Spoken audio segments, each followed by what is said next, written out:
Your product, basement hard luck.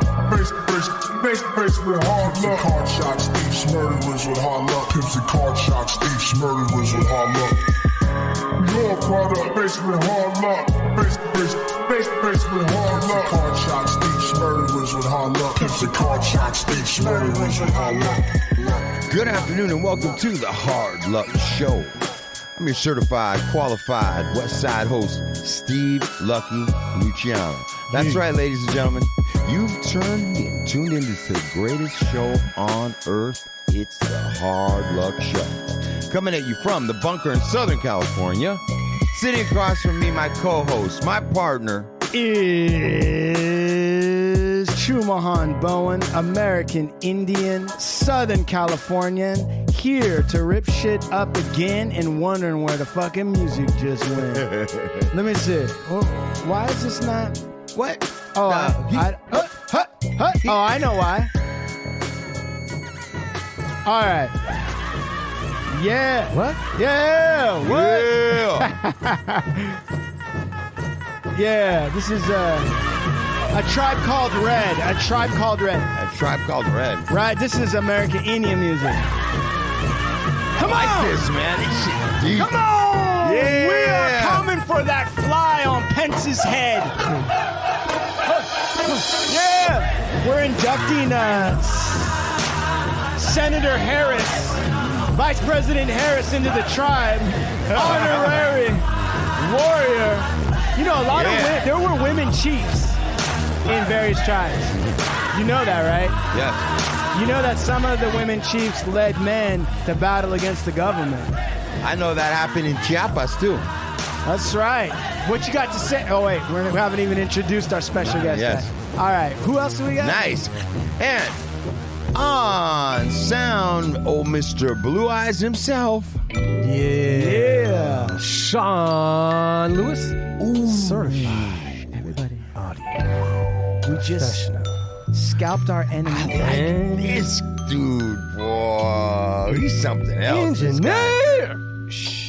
For the hard. We just let me tell you a little something about you. Let's go cruising through. Man, he's a cold dude right here, man. He's a cold-ass producer that we got here. Man, you just changed the whole tone of everything, man. My name is Old Blue Eyes. I can only tell true lies. Don't come at me otherwise. 'Cause I might make you cry. With the foot size. Yeah, like Pence Kid with the fruit fly. Dude, that was a big fucking... That was a giant housefly that was on... Horsefly. You know what? Well, let's introduce the next guest Now, before we get into coming all the ways from the west side of Los Angeles. West side. I got blood. My seeds coming through the door today. Come on. I want to welcome, to me, the most important woman in my life, on the planet to me, is my angel, my daughter, Miss Sophia Luciano, a.k.a. Bird. Welcome to the show, darling. Thank you. Yeah. I am blessed here today, man. I'm looking so forward. Look at her. She's smiling. Yeah. She feels, I can tell she feels very good about being here. Yes. And being your progeny and hearing how much you love her. Oh. That he's proud of you. Yeah. He talks about you all the time, Bird. I know. How do you know? Well, because he tells me it a lot too whenever I see him. And on Instagram, he likes to post things. I like to brag a lot. What is it about her the most? Like, I know that you can't pick one thing, but what are some of the highlights of the brags that you give? The humble brags. Come on. I just feel like some of us are on this. I think that some of us are on this planet, and we kind of like whatever we see, we either go get or go do. Like, there's no real like idea or concept that there's anything stopping me or between me and kind of doing what I'm going to do on this planet. She's and I feel wiping. like my daughter is one of those people. She's been, she at stages in her life, I'm sure I would speak for my daughter in saying that there was probably points in time like that she had to make sure that she was all right, and she had to make sure shit got done, because maybe somebody like her probably couldn't show up. She had to make sure it was going to get done, and that built. Not for the right reasons, but as a byproduct of something like that, my daughter's like gets shit done. Like, I have no room. Like, when I want to turn and think about fucking working and getting some shit done, I think about my daughter, man. She's like the example to me, and it's like that's what I respect about my daughter. Like that. There's nothing that she can't do. So not just for her, like I'm staying close to my daughter. If I want something really handled, I'd come.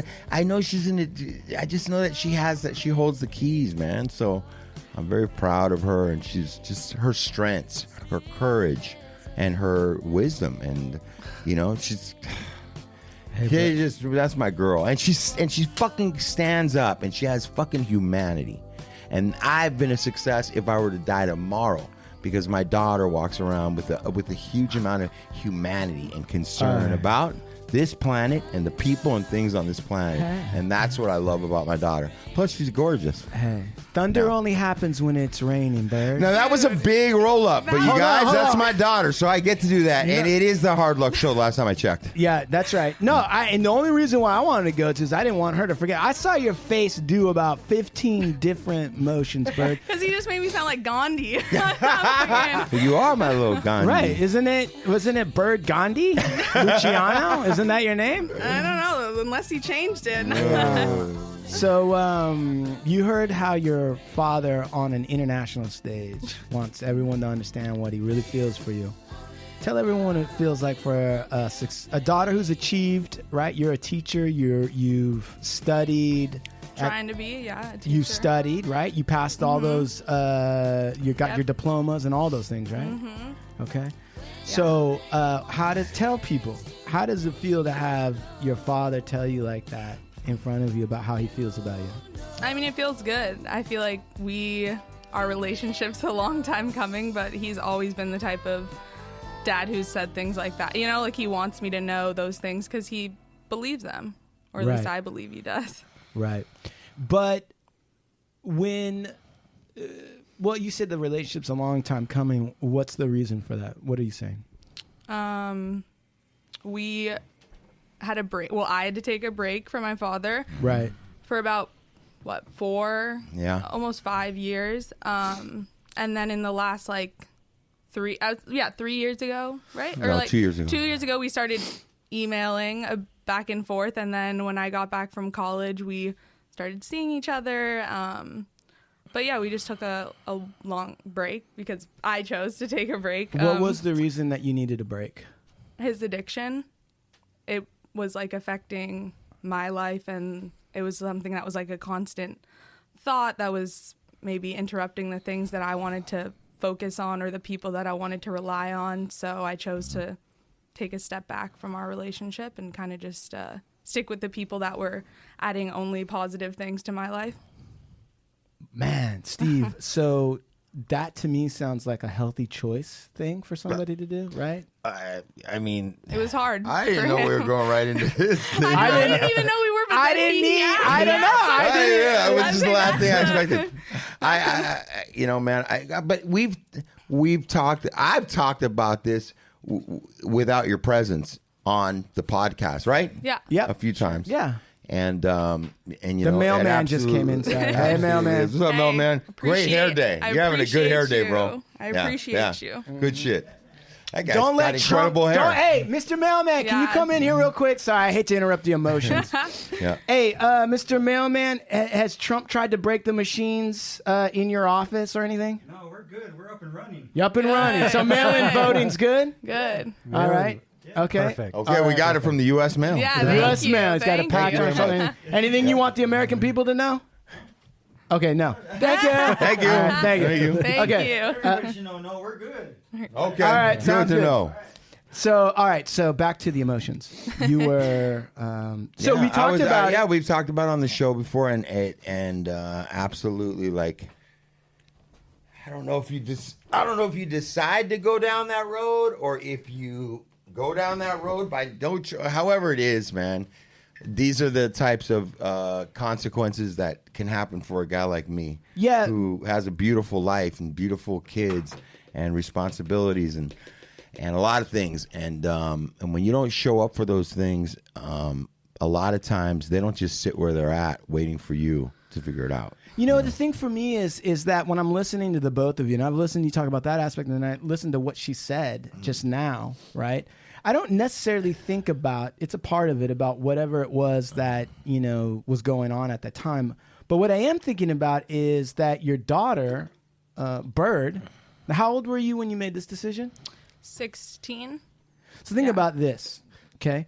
She's 16, which to make a decision like that at 16 is very mature. Mm-hmm. Right? You would agree with that, right? Yeah.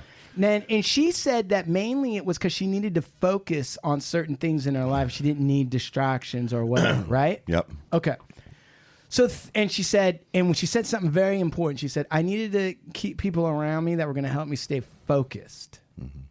How many people do you know aren't able to make a decision that I need to be around people that are a positive influence? Most people can't make that decision. Right. Mm-hmm. Most people. I mean, listen, I'm going to tell you right now, man, like, my daughter is really healthy-minded. And yes, I attribute that to my daughter's own capabilities, common sense, her intelligence, right? And I also know that, like, you know, if there's strong women that I look to as like strong women that I hold up there and measure against, really it's, her grandmother, Paula, who's resting right now. Yeah, or who knows? Well, she's probably not resting right now. But Right. Paula She's throwing was a party, yeah, or sending my something. love up there right now. She's cooking some. Yeah.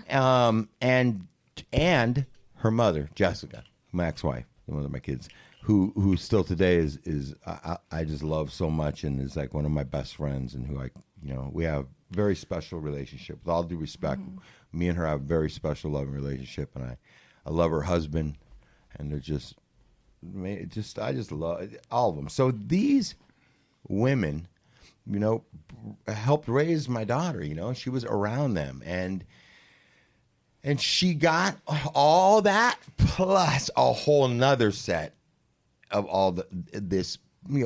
She was walked down this road, and she really showed up. And she's a reflection of these powerful women, but now in a whole new spirit. And one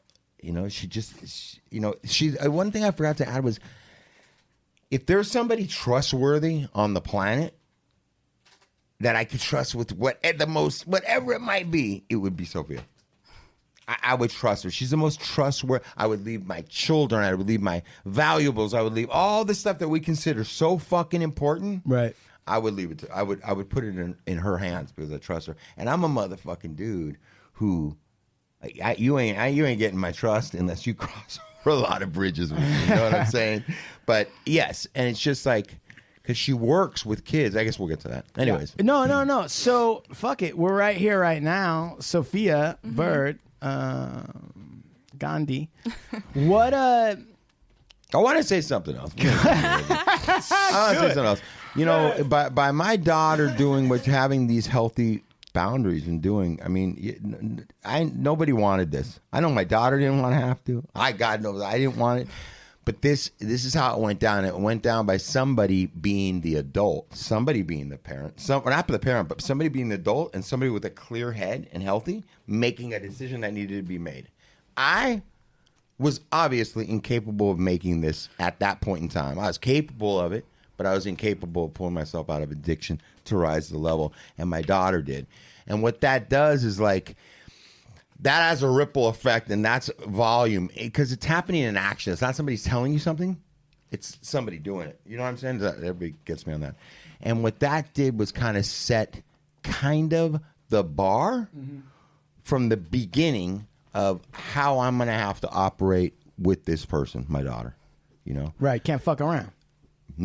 Yeah, pretty much. And so that goes through a whole bunch of different emotions, feelings, the way you look at it. But today, it's really my relationship with my daughter that I didn't even know I had coming.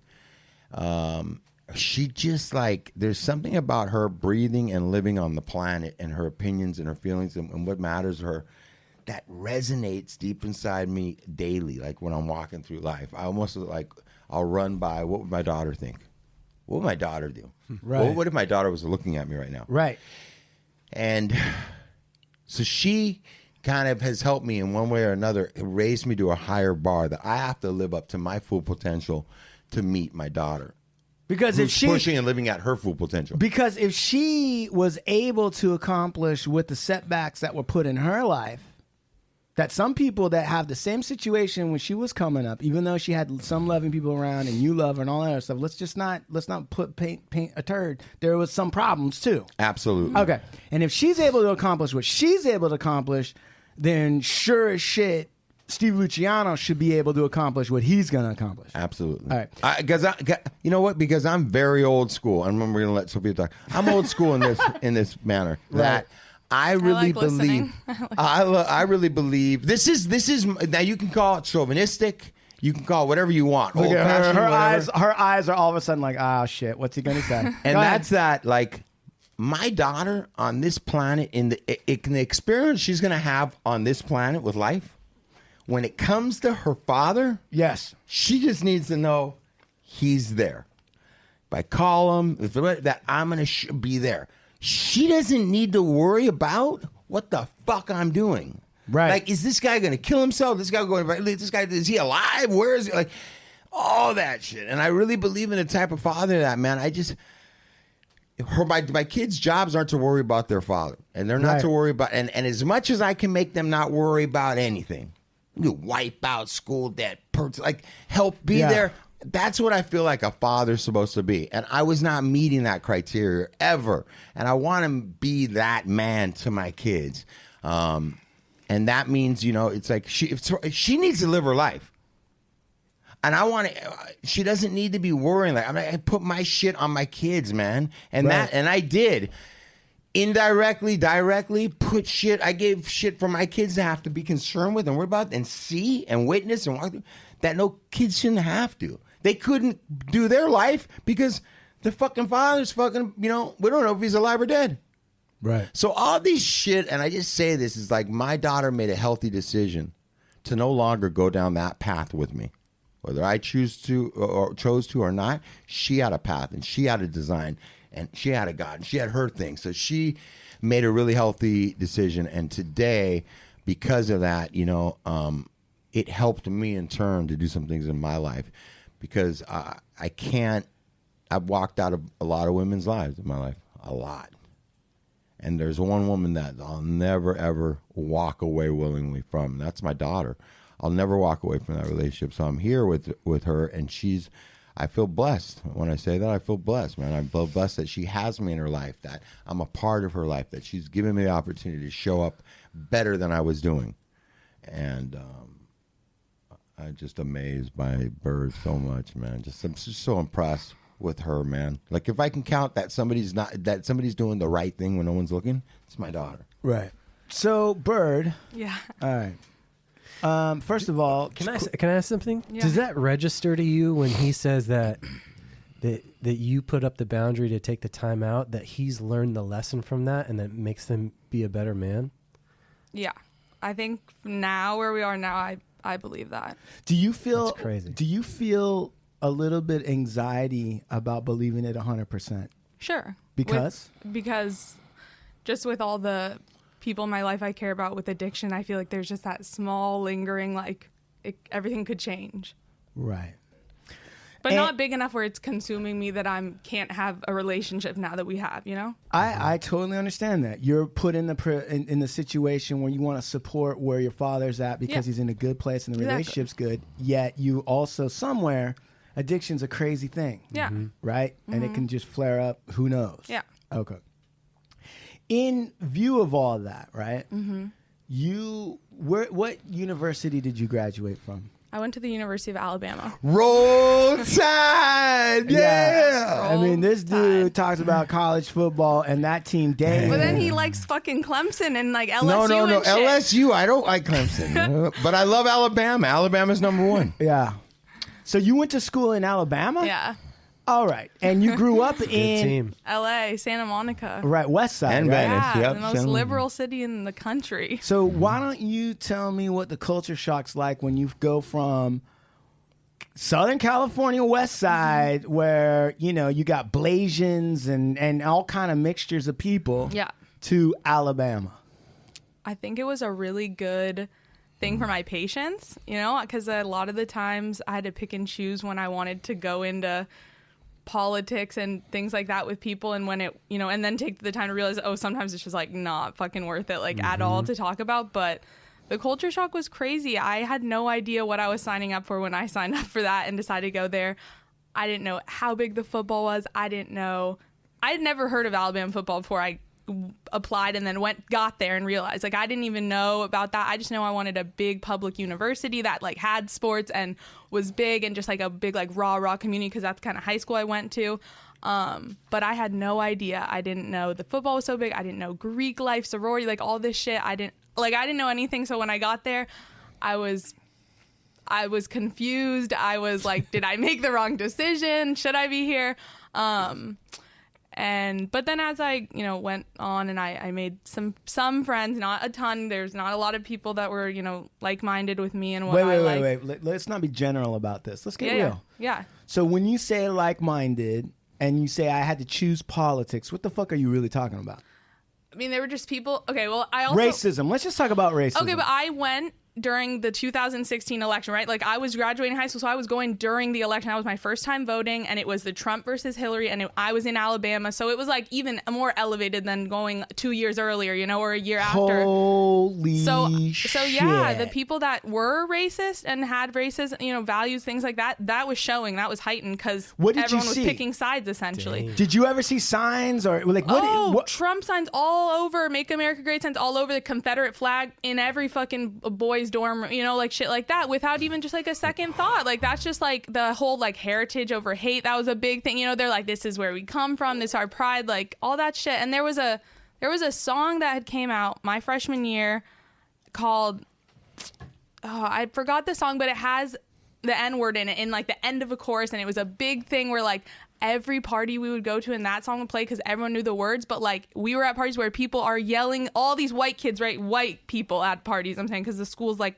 80 to 90% white, except for athletes, football essentially. Yeah, every athletic community were yelling the N-word during this song. And so that was like a lot of like, I had a couple girls that I was friends with freshman year, and I was like, if you see nothing wrong with this, then like we can't be friends, like if you see nothing, right? Like, So wait. yeah. Did you actually have to have a friend that you were like on a lot of different areas, this person, and maybe even in their heart on some level, they're a good person, or they're at least medium, Yeah. right? Where we're going. And then did you actually have to tell that person, I can't be your friend anymore? Yes.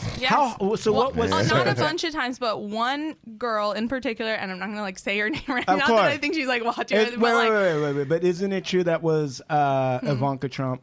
what? No, I'm just kidding. No, it wasn't. No. But I had one friend that, freshman year, she was in my dorm not in my dorm, like not my roommate, but in my dorm. We became friends. The nicest girl, very wealthy. She brought us down to her beautiful home in Mobile, like an hour away. We went a weekend away in Fairhope. Like, she had a beautiful lake house. We met her brother also went to school there. We became friends with him. Like, I'm saying, good. Like, we were good friends at that point, right? A couple months in, and then again, we're at a party, and this isn't this was like the straw that broke the camel's back. She had already like maybe said the N-word before during like a song or something, and we were just, at this point, no, but I'm like a freshman. I'm like, I gotta have fucking friends. Like, I'm not gonna turn away everyone because it was just like the too many people. Which You were surrounded. right? But looking back, I'm like, no, that was fucking stupid. I should have like been like red flag. But Right. Anyway, we're at a party. Song comes on. She screams it. And then my other friend decides to like kind of go into it with her. And then she just kind of like revealed that it was like deep down her was like, I don't really care. I like Trump. I don't like black people. Like, it was just like straight up. Like, it was just like, that's not what I was raised around. Dang. That's not the type of people I want to, like, I don't care. I don't see anything wrong with saying the word because, like, that's the way that I maybe view them, you know? And so it was just like, well, that's it. We can't be friends. Did you actually say that? It was, well, I didn't say, like, I'm not going to be friends with you, but my friend that I came from, like, high school with, we both came to Bama, she, like, said to her, like, fuck that, we're not friends. And I was just like, I'm not hanging out with you anymore either. I didn't need to say it to her at that point. It was just very clear that, like, we're all not going to be friends anymore. Like, that just can't be the people that I'm around. Like, I just can't support someone who thinks that way. So, I guess what I'm asking you now is, did you, like, when you live in Southern California, there is racism. Yeah. Right? Everywhere. Well, wait a second. In the song, because now I hear you talking about the song, I'm thinking to myself, well, how many people have rapped songs, right? And it's got the N-word in it. Yeah. And of course, it's still got A instead of ER at the end. Right. So that's okay. Which, like, yeah. It What? makes it, Say it. I just don't think that makes a big difference. Okay. It's just a bad, like, don't say it. Okay. Right? Like, it doesn't matter what the ending But is. can black people say it? Yeah. Yes. And in a song, black people can say it. Yeah. So NWA, right? So can somebody who's not black say the N-word in NWA in reference to the band? No, I don't think so. I Wow. think that's a negative word that was used against black people in a negative way. And if they now want to reclaim it and turn it into something that's, like, prideful for them or not, but just use the word in whatever way they see fit, fine. Like, I'm just not, that's not my place. I'm not going to say it. So what do you, Like, okay. Coming from a white person, historically, it's always been a negative thing, right? I'm not denying that So 100. then Historically, even now. Yeah, I'm saying, yeah, from the beginning of time to now, right? So, Right. like, as a white person, it's not leaving my mouth, you know? Okay, great. So when you're rapping, do you have a favorite Ice Cube song or do you have a favorite rap No, song? but, like, I love, like, most music Drake. I listen to, have the N-word. Right. But, like, I don't need the So feel what do that you? needs So, to- so when you're rap, when you go yeah. along, when it gets to the end, you just drop it out. Yeah, I just don't say it, right? like, "What's it's up, not that bro?" hard. If you really know a song and you like it, you know when they're going to say it and you don't say it, you know? Right. I don't Okay. know. And I if you're feel not like- used to saying it and that's not what you say, then I was it's gonna easy say, to bleep it out. I've never been okay with saying that word, so it's never, it's just like a common, like, oh, no, Right. I'm not going to say that. Okay, that's interesting. It's I a love trip that. because you know, on that topic, it's interesting, and we've talked about this on the show too. Like, but I know it's not politically correct, and I'm not talking about those politics, but I've seen just being around a lot of different cultures that different. There's people from the West Side area and people from the South Central area that I know very well that are Chicano. Yeah. And they use that word, and that word's used endearingly. That's how people, you know? And I know that I had, like, some younger homies from where I come from that were about, like, maybe, 8 years younger than me. And that word was a big word. And I would use that word as well because in the terms that I was using on it was like, I don't know. I didn't look at it as it was more like it represented like a street thing. Like we're part of all the. I think it's, to me, it was like it's bigger than that. It's. I think that the ER is a whole different story, right? Sure. But that is like because I've always felt like we're all the same. We're all the. Oh, bad time's up. Okay, back to Sophia. No, What was that? that was me turning up the volume for a clip from Alabama at Birdie gave us some of the parties. Mm-hmm. She took some video of some of the parties that she was at where she had to make a determination like I'm not down with these people. And what happened? I think. Well, let me just play that. Klansman, the fiery cross. Right? A cross on fire. They are known as the flame they ignite. Right? Klansman, the fiery cross. Right? Isn't that from Klansman, the Fiery Cross? Weren't you at a party where they were burning a cross? No. Right? I mean, wait a second. I might have something here. We'll find out. Okay, isn't this one of the guys in your dorm? Listen, Yeah, Alabama. Sean. Alabama, here we go. He may be dumb, too. I don't know. But we'll find out. I'm realising how nervous the clan are about their public image.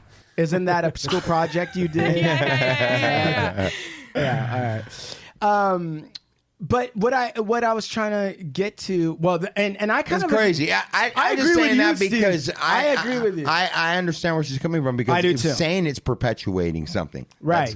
And I get that. And But specifically coming from the mouth of a white person, I'm not going to speak on like Mexican culture or other minority groups. Like I don't know. And if that, you know, like I'm just saying, as a white person, that's all. Yeah, you know? and you're especially. Not especially anything. It could be anywhere. But we're also talking about Alabama. Yeah. You know. Yeah. Right. Where it's heightened. Everything's heightened. Yeah. Right. You know. Right. So where I was going with that though, which is interesting, is that you being from Southern California and then going there, did you have like, wow, I didn't realize it was really this racist? Yeah, because I thought also in my head, I'm like, generally speaking, when you're on a college campus, and now my idea has shifted about what I'm going to say, is that when you're on a campus, it tends to be more liberal because it's a place of education. It's a place where people go to seek more knowledge. And when you have more knowledge, you tend to not agree with these ways of thinking because it's not very logical. And if you have knowledge, you realize that it's kind of idiotic to think these ways. So on college campuses with professors and law students and those type of things, I thought that it was going to be a little more, not liberal, but a little more democratic than... Like integrated. Right. And it turned out it wasn't that way. And then I see that there's a lot of schools in the Midwest and the South that's just not the case, regardless of it being an institution of, you know, education and learning. It's what generation are you? Do you represent? Are you Generation Z or Millennial? Don't think I'm a millennial. I don't know, and I don't really like identify as any of them. But like, course. I think I'm Gen Z. Like technically by age and like date, like how old I am. I don't think I'm a millennial. Like I think that's like 25 to 30 or something. I don't know. I could be so off saying that. Okay, thank you. That was the actual test, and that means you're Gen Z. Okay, that's a Gen Z answer. Great. I don't identify with any of them. I don't think it's real. I don't really know. I think maybe I might be Gen Z. Well, no, because at first before Gen Z, they were saying that we were millennials, or like I was part of that, or like we were like right on the cusp of like in between. So I don't know, but I guess I'm Gen Z then. If that's Gen Z never wants to be pigeonholed, and they're always in the middle. They're not quite. What is all this? That's just like when you were born, like what age group you're in, what demographic? Yeah. Essentially. I mean, I'm 18 to 25. That's always right Gen Z now. For sure. You might even be Z2. Oh. But you kind of just figure that somebody in the Gen Z who's grown up with African American influenced or at least finally accepted so-called into mainstream culture like hip hop, movies. You would think. Would think that Gen Zers, but were you surprised to see people your age were like super still racist? Yeah, because also I'm like, we're going to all these parties. We're listening to rap music, which is predominantly created by African American people, right? We're watching sports, which is a field in itself dominated by African American people. You're cheering when African Americans win on your behalf. Right, exactly. Your school... right, is known because African Americans are talented and they're driving dollars. Like they're driving and then you would think like, okay, so that Gen Zer is going to be like, yes. No, and then they turn around and wrote Trump on all their ballots in 2016, and I'm like, that guy is against everything that you're supposedly sitting here cheering for, you know? Like it doesn't make sense. Again, it's like if you have knowledge and education and are a logical thinker, then that would be very clear that doesn't make sense and that doesn't work, and that is so hypocritical to say and do. Okay, so one of the we've got some discussion from one of the teachers at Alabama. I will teach my grandkids to hate you all. She's draped in a Confederate flag, and she's sitting in the back of a pickup truck with a guy that's out of shape, but he's still wearing a muscled shirt. Okay, so. What's the food like in Alabama? What's the best thing to eat down there? You know, I can't speak for the whole state because when you're at college, you stay in that one town in Tuscaloosa. That's where Tuscaloosa. I know, what a fucking name. Love that. This sounds like football. That's probably like American Indian. It probably is as is most things if you actually trace it back. That's right. But it's like an hour south of Birmingham, which you guys, that's some more coming down. But yeah, you kind of stay in that town, so. The food within there sucked, to be short with you. I didn't, as someone who's like likes food and is a foodie and came from LA and like mom worked in restaurants, like I was into food. That was something I'm into. it was shit. It was mostly fast food and chain restaurants within the like 5-mile radius of like campus and then the outskirts. Yeah, but they want to poison the kids. Yeah. They want to poison them. But didn't you at least have one shot out at like some barbecue at a local joint? No, there's no like local joints right there. There's only like commercialized, right? There's like a I can't even remember. There's like one barbecue place that was like more like not a chain, but still kind of was, right? But like still had like a few locations. There was like Moe's Barbecue, but again, that's a chain. They have it in New Orleans. Like my friends go to school there. They have it there. So there was not much. There was one Thai restaurant on my block of the apartments that I lived in for like the third 3 years of college that we liked. And that was like the only like cultured food we would eat, like unless we were making it ourselves, you know? Real quick, Tuscaloosa.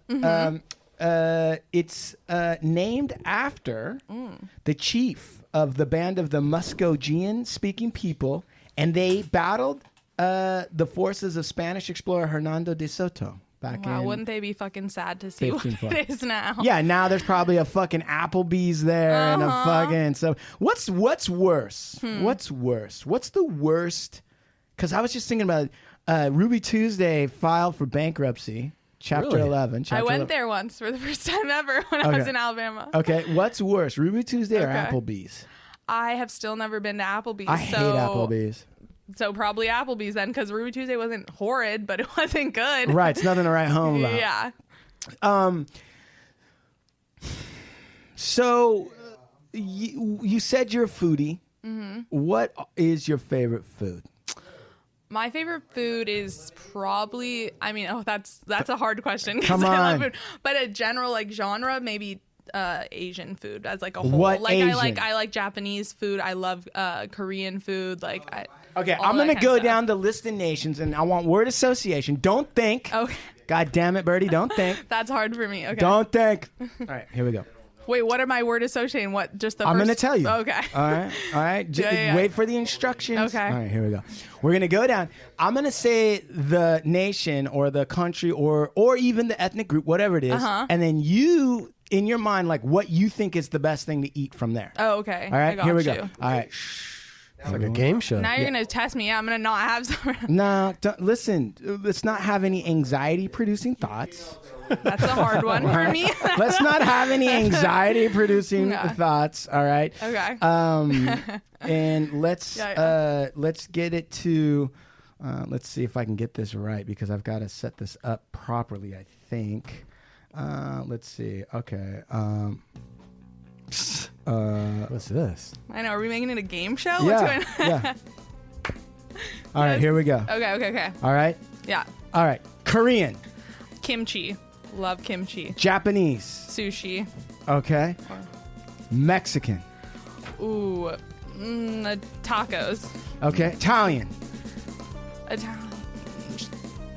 Pasta. That's so general. Okay, what kind of pasta? Let's go. Not a red sauce. Anything but a red sauce. Alfredo? Like carbonara. No, Carbonara. cacio I'm with you. pepe. Yeah. All right. Here we go. Come on. Here we go.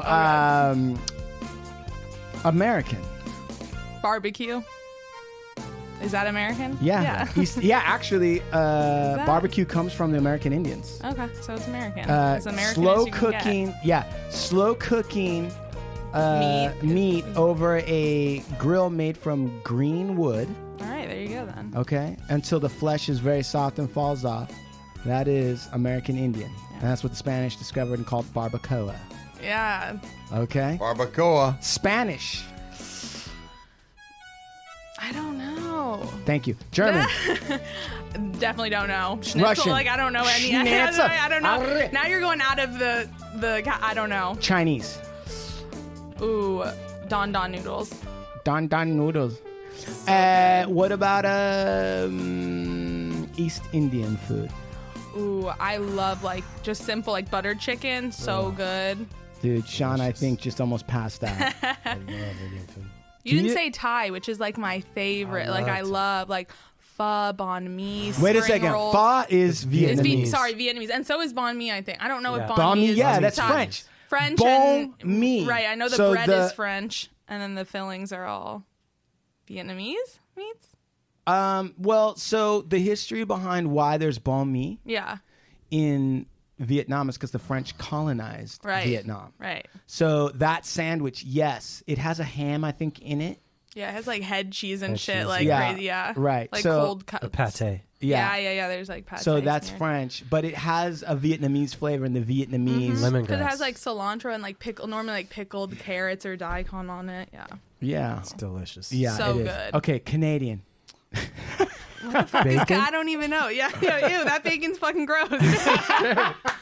But it's the best thing they got. Right. And then that's saying a No, lot. I would say maple What flavor. about- Oh, I guess maybe, or poutine. Poutine. Yeah. Poutine, right. But I've only had it a few Poutine times. is like French fries with gravy on it. Yeah, right. and cheese curds. And cheese curds. That's Yeah. also Wisconsin. But all of that kind of Right. area is British. What do you got?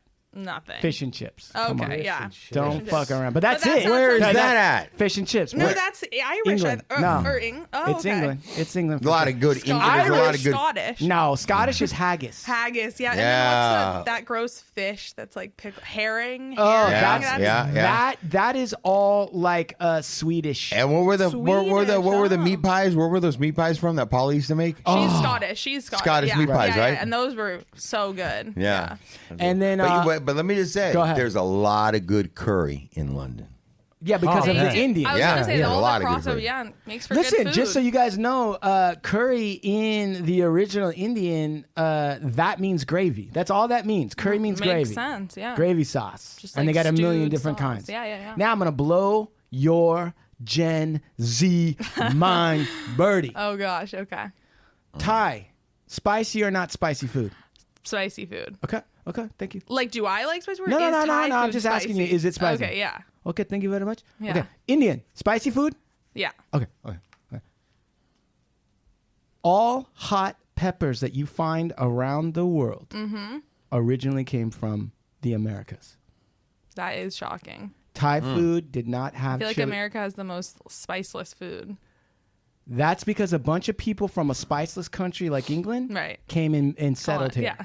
But the truth of the matter is, all hot peppers, chili peppers, that means peppers that go into Indian food. Right. That means those weird, wrinkly, dried up peppers in Kung Pao. Yeah. That means those tiny little hot fuckers that you eat in Thai food. Yeah. That means Vietnamese hot peppers all originally came from Latin America. I was gonna All say, versions, yeah. Africa. Yeah. So when that's the truth. Every Chile? Every Chile. I was gonna say, but also like Mexico too. No. Yeah. But Well, just when I like say I was America, gonna say yeah, all of them. Yeah. yeah, those are all original. So everything they're eating. So you're saying in Africa? It came from dude, here? my favorite thing is to tell people from Africa that all those peppers that you are so proud that are so hot and your food is so spicy, that's from our country. It blows their fucking mind. So they've done the research, obviously. There's a book. There's a book That's crazy. called The Botany of Desire by a botanist. And yes, they've traced it all, and you can look it up. And whereabouts I is believe it? you. Is it the Western Hemisphere or is it all of the Americas? What do you mean?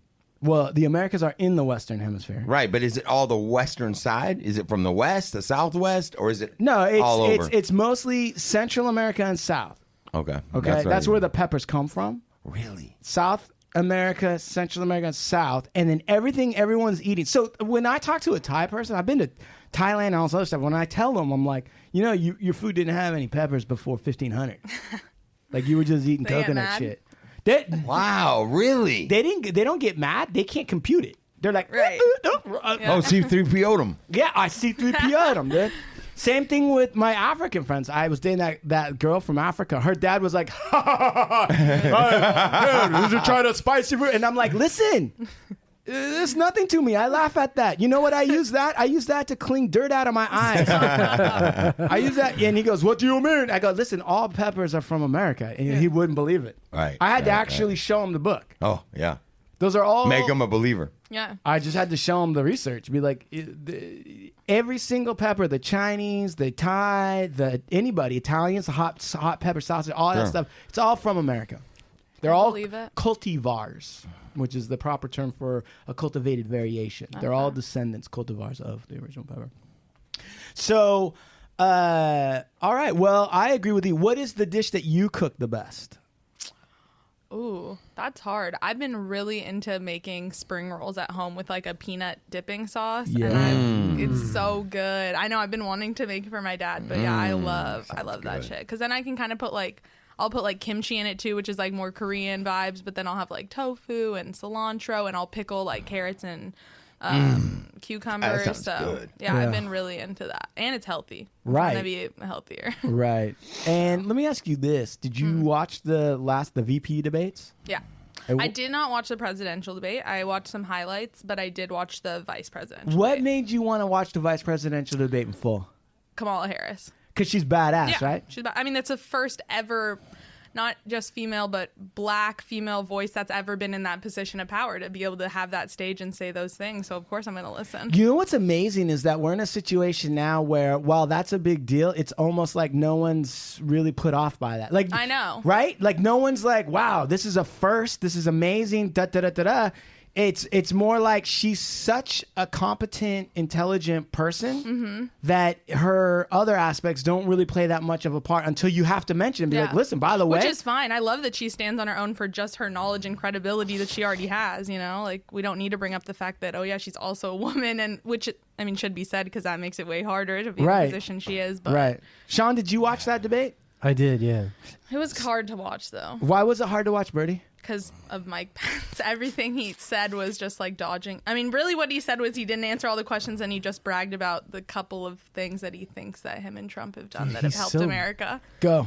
He sounds like Let's go in the on most boring Mormon preacher ever. Oh He's my like, God, the worst. And he he's looked like like- he was so sickly too. I'm like, are you okay? He was. He had like a red eye. He looked, which is a sign of COVID, which is a symptom of Oh, COVID to get shit. pink It's eye. a sign of COVID. So I it's fucking also hope. it's also the mark of the beast. Yeah. Oh, I haven't heard that. I did see a little horn poking there. Breaking news: the Taliban just endorsed Trump. Is that true? That's Dude, true. that's fucking scary shit like that. I mean, everything he does is scary. but, How could you like, get any worse as a president than where? I mean, he's imploding now, right, Steve? Oh, Got yeah. to be. And if he gets 4 more years, he'll just keep imploding. It will just affect millions of people, too. All right. So in the Pence debate, I was watching Kamala's face, and like while Pence is talking, and dude, he tells the most amazing lies. So good. It's just Right? like the truth, because it's the truth to him. Like, I think he's so. I don't- Oh, you don't think? I know he doesn't. Okay. This is part of like what to a certain extent for Pence, I was a little bit like I was impressed by his ability to get up there on a national stage and with a straight face do his job, which Really? was to sell a big burning sack of shit. That's what I think about Trump, but Pence, he's like so deep rooted, and he's been in politics and been so like anti all these things for so long that I actually like when he sat there, I was like, fuck, this guy actually believes it. Like, I hope he doesn't have to step That's up his and job. be- His Right. job is to convince you that he believes it. And I Yeah. know he doesn't, but I'm just telling you because first of all, listen, he's got the look down, right? He's got his hair is like combed tight. He's got that kind of like, very white owlish face, and Old he's white politician look. and he went to some old school political tricks, right? Which is like, okay, first I want to thank the university for this Right, for opportunity. starting us. It's so amazing. Thank Kamala for It's a privilege even to be Yeah. up here Yeah. to fucking spit lies in your Right, face. right, But yeah, it's a privilege. Yeah. Like the whole thing was just so amazing to me that he was committed to that. And then, right, eventually it devolves, right?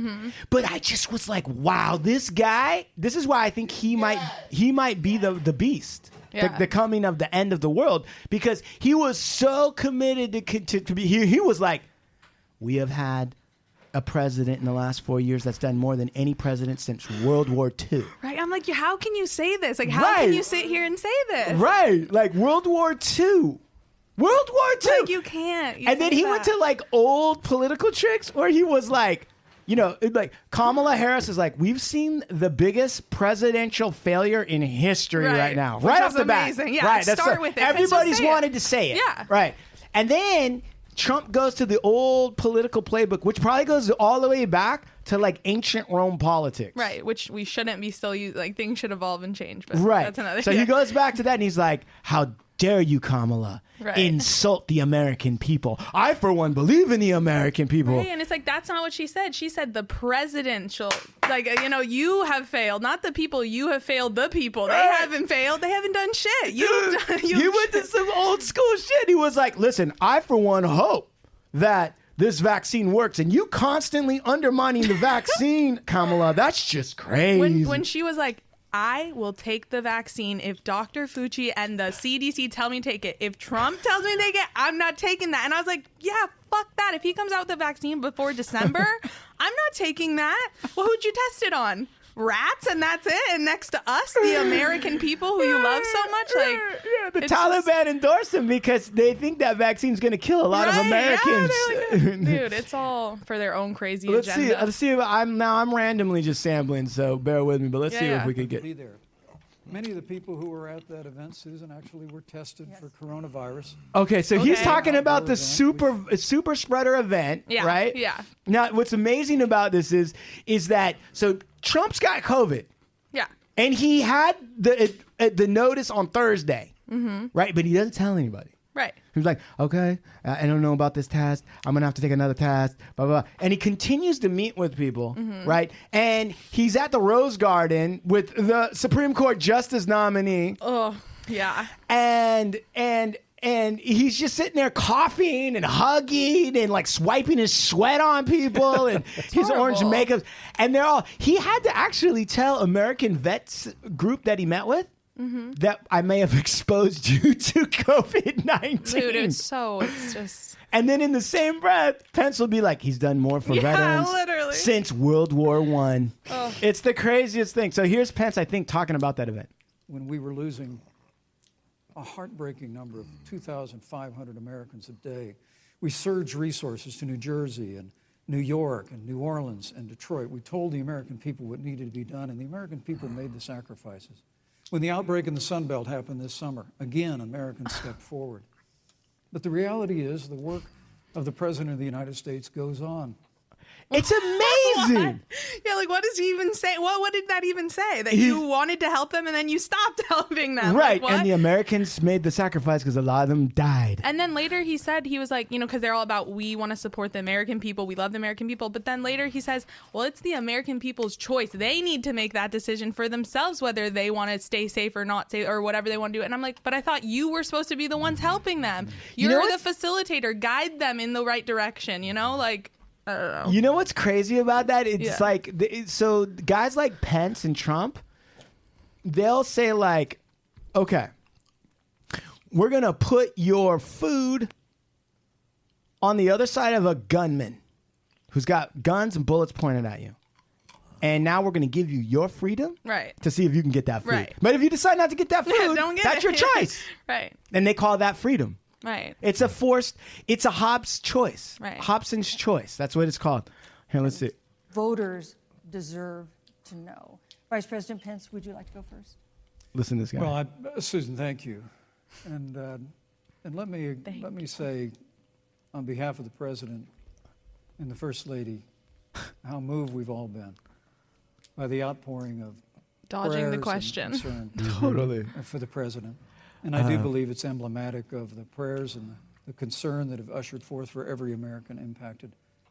I mean, listen to that voice. Trying to sound so sincere. Right. Use the word prayer as much as you can. Right. Listen, we're all here for some prayers. And, you know, but I will say this. They were honestly impressed by the outpouring for the president because they thought for sure nobody was going to give a shit because the president had left all these Americans high and dry and dying. And then when he finally caught COVID after talking so much shit, he probably figured like, all right, well, everyone's going to dance on my grave now. Right. So he's still surprised that somebody was like, well, we hate you, but, you know, we don't want anyone to die. Exactly. Because not we saying like the Democratic Party is for humanity and like people and like we care about everyone, you know? So it's like, of course, if the president gets sick, and I said this to all my friends, like, I'm not going to wish death upon anyone. I don't like. Yeah, but your dad will. I know. But your dad will. But that's the difference between me and him is I still like, yes, do I hate Trump? Sure. But like, I don't, it's hard because I'm like, would the world be a better place without him? I don't know. But like, I don't wish death upon anyone. I just don't want to be the fucking president. Go back to whatever you were doing before.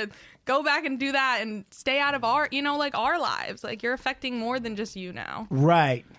Steve, what do you think? How many lives is Trump responsible for?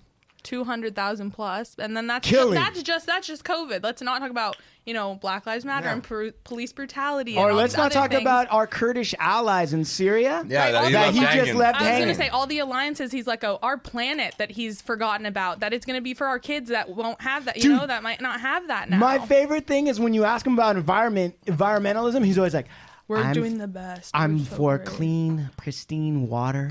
I want Michigan. the greenest. I want the greenest country in the world. And then all of his policies and everything is like, well, opposite. we're going to close down national parks, right? We're going to underfund the national parks, and then we're going to sell off some of the national parks or lease them off to big oil companies. There's this place that most people don't give a shit about. It's called Yosemite. Right. Yeah. Why don't we? Yosemite? Yosemite. Let's just drill right in the middle of Yosemite. Oh, there's a grizzly bear on the way. Yeah, just shoot that and kick it in the head and move it out to the side because we want guys that run things like Exxon and Enron to make even more fucking money. Right. It's crazy. Because those are the people backing him, so he's got to support them. And then also he says these lies, and the simple-minded, not to generalize, but no, the it is simple-minded people that follow him believe the lie.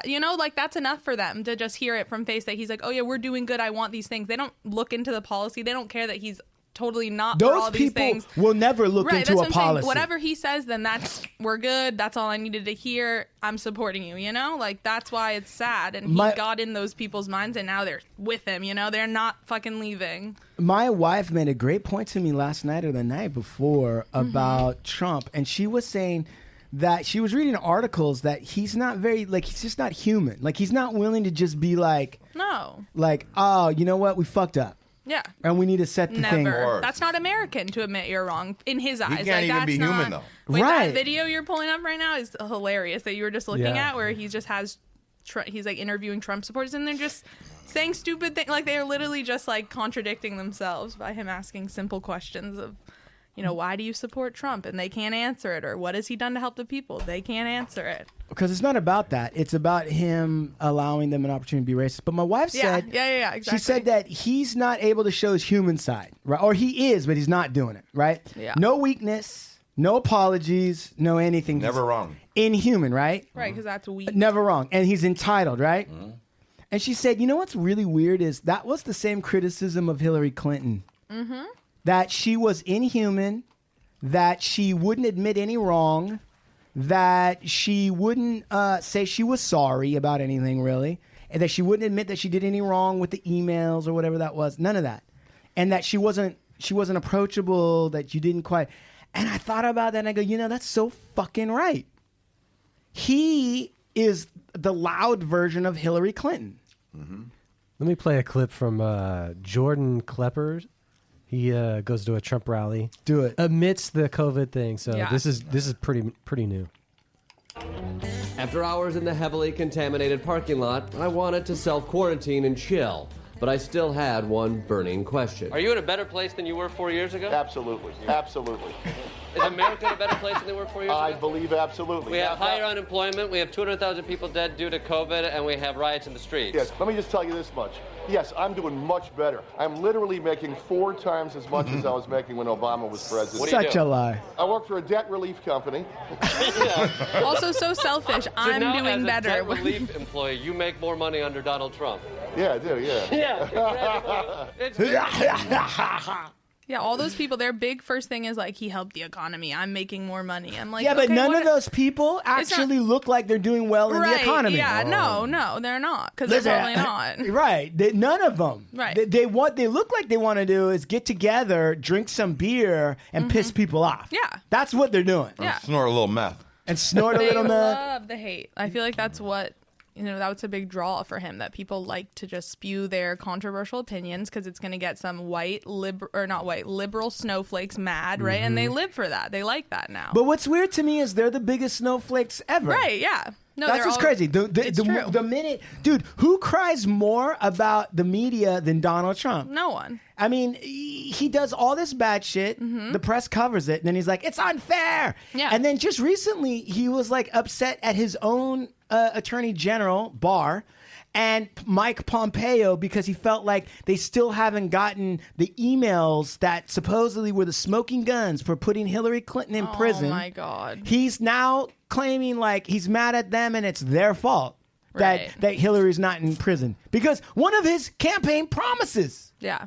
Right? Yeah. Was I'm going to imprison Hillary Clinton. Right. Wow. And then when we tried to get at him for everything with Russia, he's like, don't come for me. I'm being honest. I'm telling everyone everything. It's like, we can't come for the shit that you've done in your past and that you're currently doing, but like, you're going to come for her about something. I just can't even imagine, though, that a guy who's supposedly the president of the United States is still running against a woman who is not even running in this election. Right.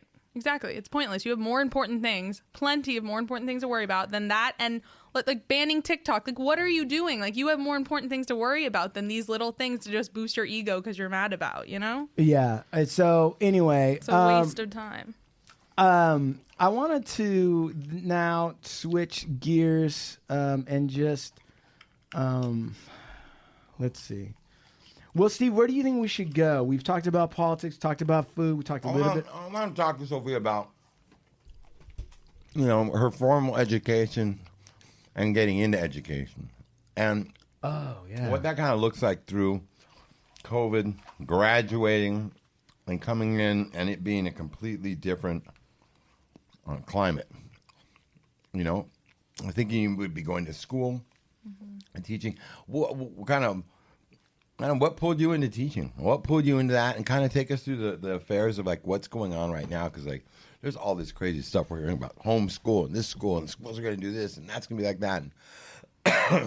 But how did you get pulled into education?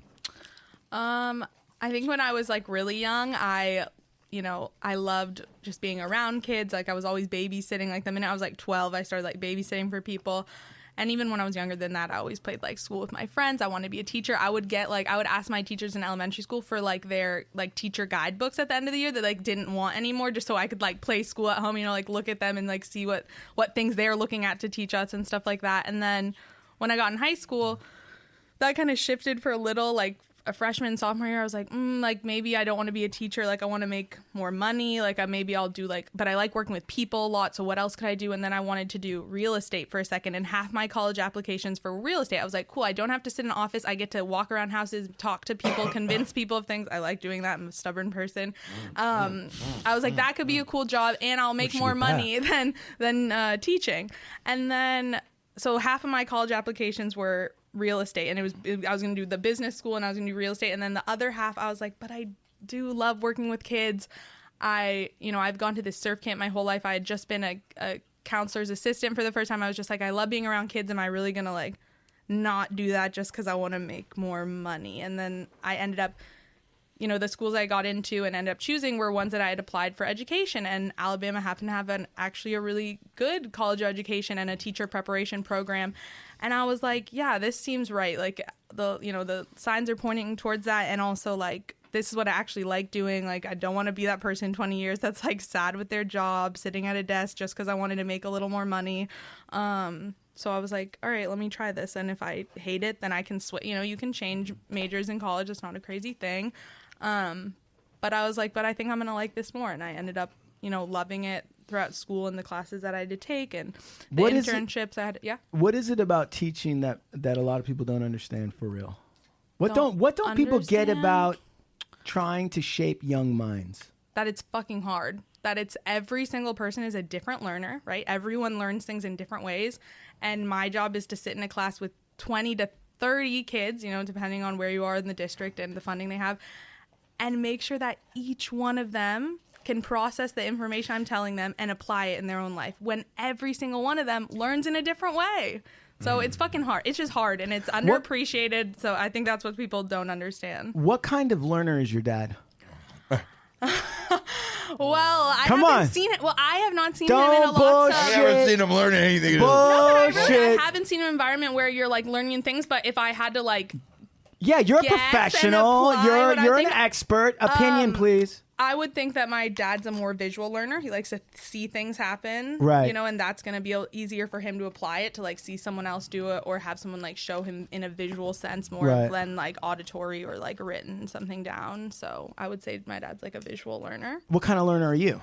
I'm a mixture because like the first 2 years of college were fucking hard. In my general classes that had like 300 kids of like sitting there listening to a professor for like, you know, an hour, 2 hours, and then me just having to like process everything they're saying, like that was a little hard. So I think definitely I'm more of also like a visual learner. I like to be like in a smaller group, a smaller group, like a teacher and maybe like 6 kids, which doesn't happen all the time, and have like things there that we can touch and talk to. And I like to talk to. I don't like just sitting there and being talked to. Like I just feel like that's like half of the learning is happening, not all of it. So then like my junior and senior year, the classes get smaller. You're more into like major specific classes. So then the last 2 years, we only had 25 girls that we had every class, and they were all girls. There was only girls. There was 2 guys in my major. Yeah. The rest were all girls, and we were with them the whole time, and all our classes were 25 kids, so pretty small again now, going from 300 back to 25.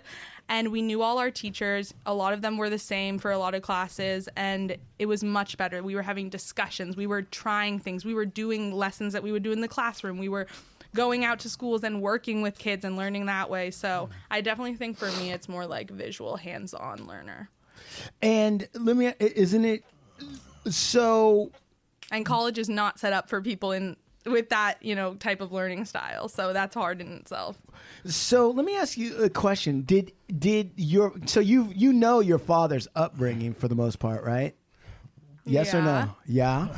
She looked at him like, where are we going with that? I mean, I don't know. I was never super close with his like parents as I was with my mom's side of the family. Sure. So I don't know like as much of it, but like I know from what he's told me. Okay, and you know that also that Mr. Luciano is a respected member of the community in Santa Monica, correct? Yes. You understand that? Yeah. Fucking attorney guy. You can't turn the attorney off. The attorney guy came on. Yeah.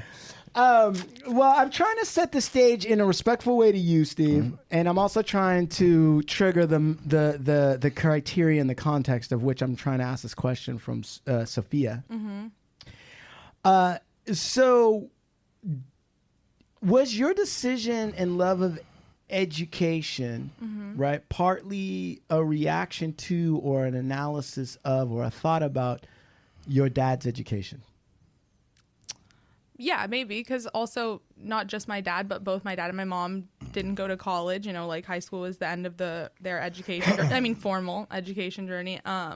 So yeah, there was a part of me that was like, oh, I want to go to college. I want to finish. I want to be the first one to like finish college, have a degree, you know, to my name. So maybe partially, but I don't think that's why I got into education, because my dad not lacked education, but didn't go all the way. And also lacked education. Right. I'm not saying this to say, and you're really great at like making that distinction. You didn't say he didn't have any education. You said formal, right? Yeah.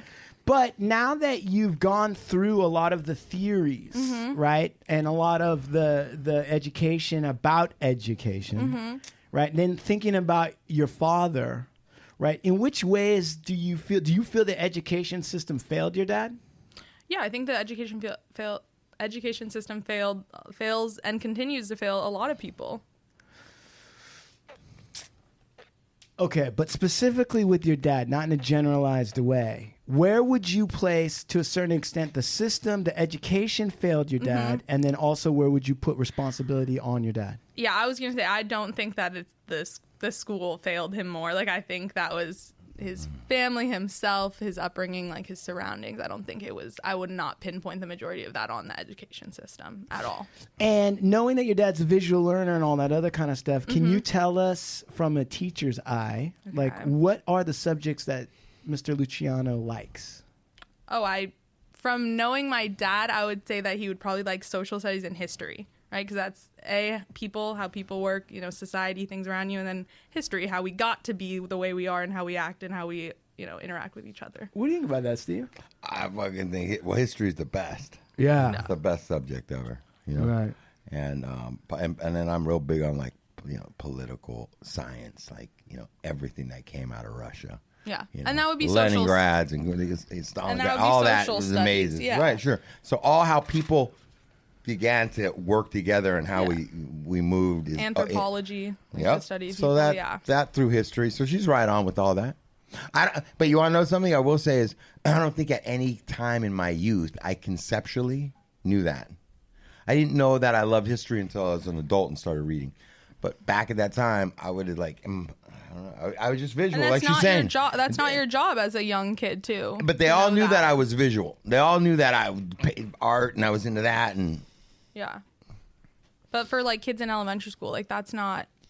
I think that's more of a teacher's job to kind of show the kids the options, but then also you're constantly analyzing and taking notes of your students, and you should be like, oh, see what kind of, are you more artistic? Do you thrive more in math? Do you thrive more in writing? And see those things and try to like facilitate a way to bring that out in the kids, Because they're 5. They don't know that they're going to be a mathematician then, but if I see that they're really good at math, then I'm going to push that and try to incorporate that in other things, Okay, so I'm a father. Mm-hmm.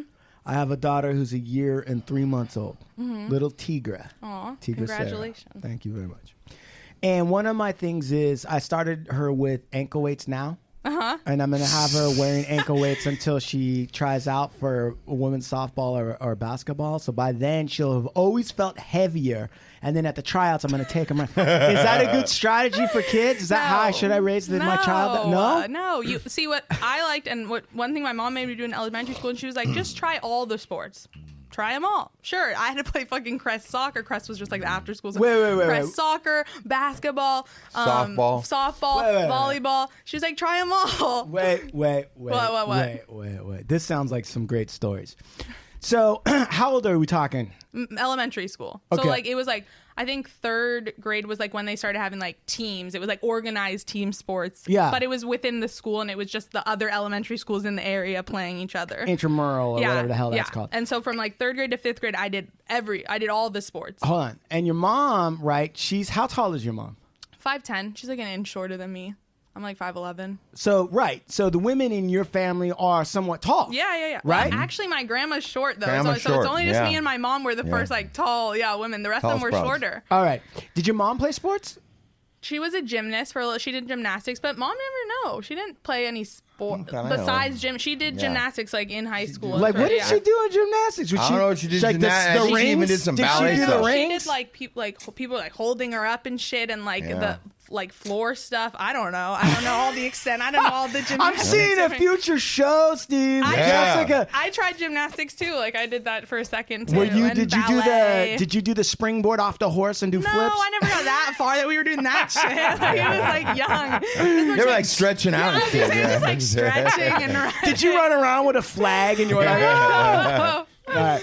But wait a second. So, all right. So then your mom's like, listen, you're going to try all the sport. Now, why was that conversation being had? Did you not like certain sports?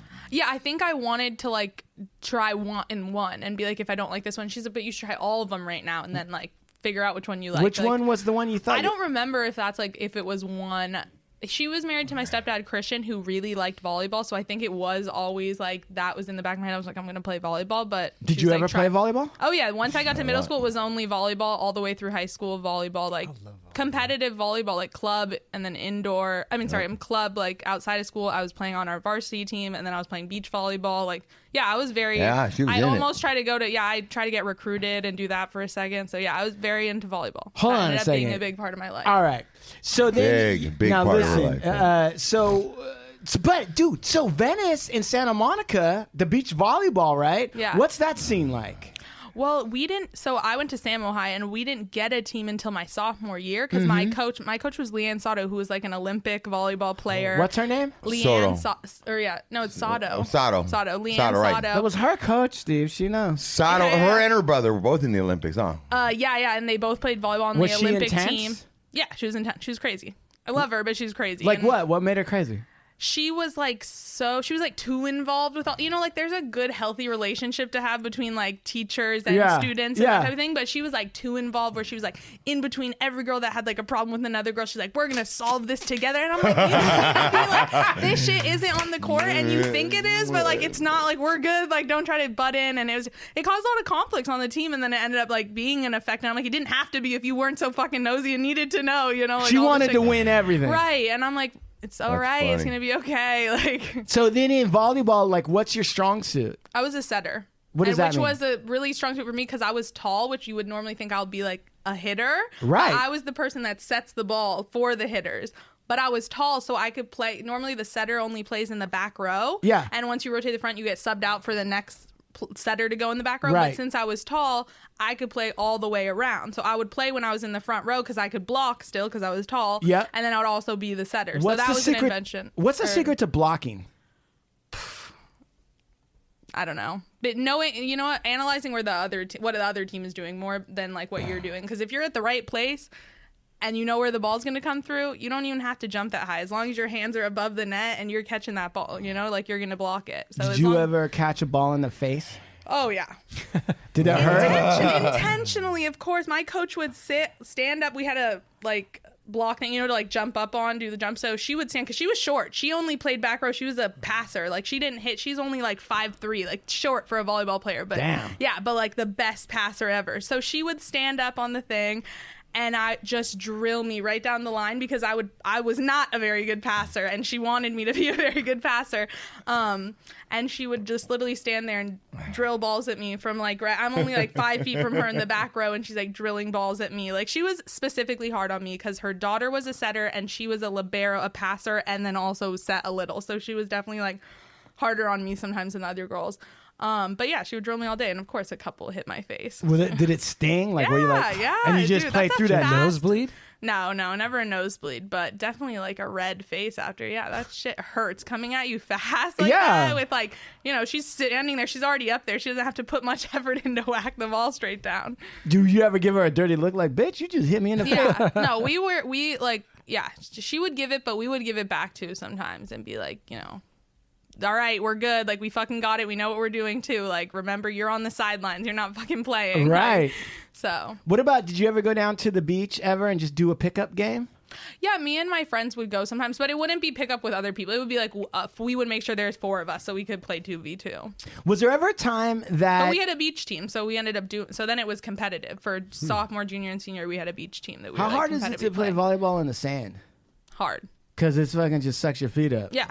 And the jumping, like, I didn't jump very high. Then the fucking sand, I'm like this much off the ground. Right. Anything in the sand's hard, bro. Yeah. Anything Beach volleyball is a very intense sport. Right. Yeah. And then were you ever in a situation where everyone's like, hey, let's play volleyball, and you just kind of kept your mouth shut about how much volleyball you played, and then you just crushed motherfuckers? No.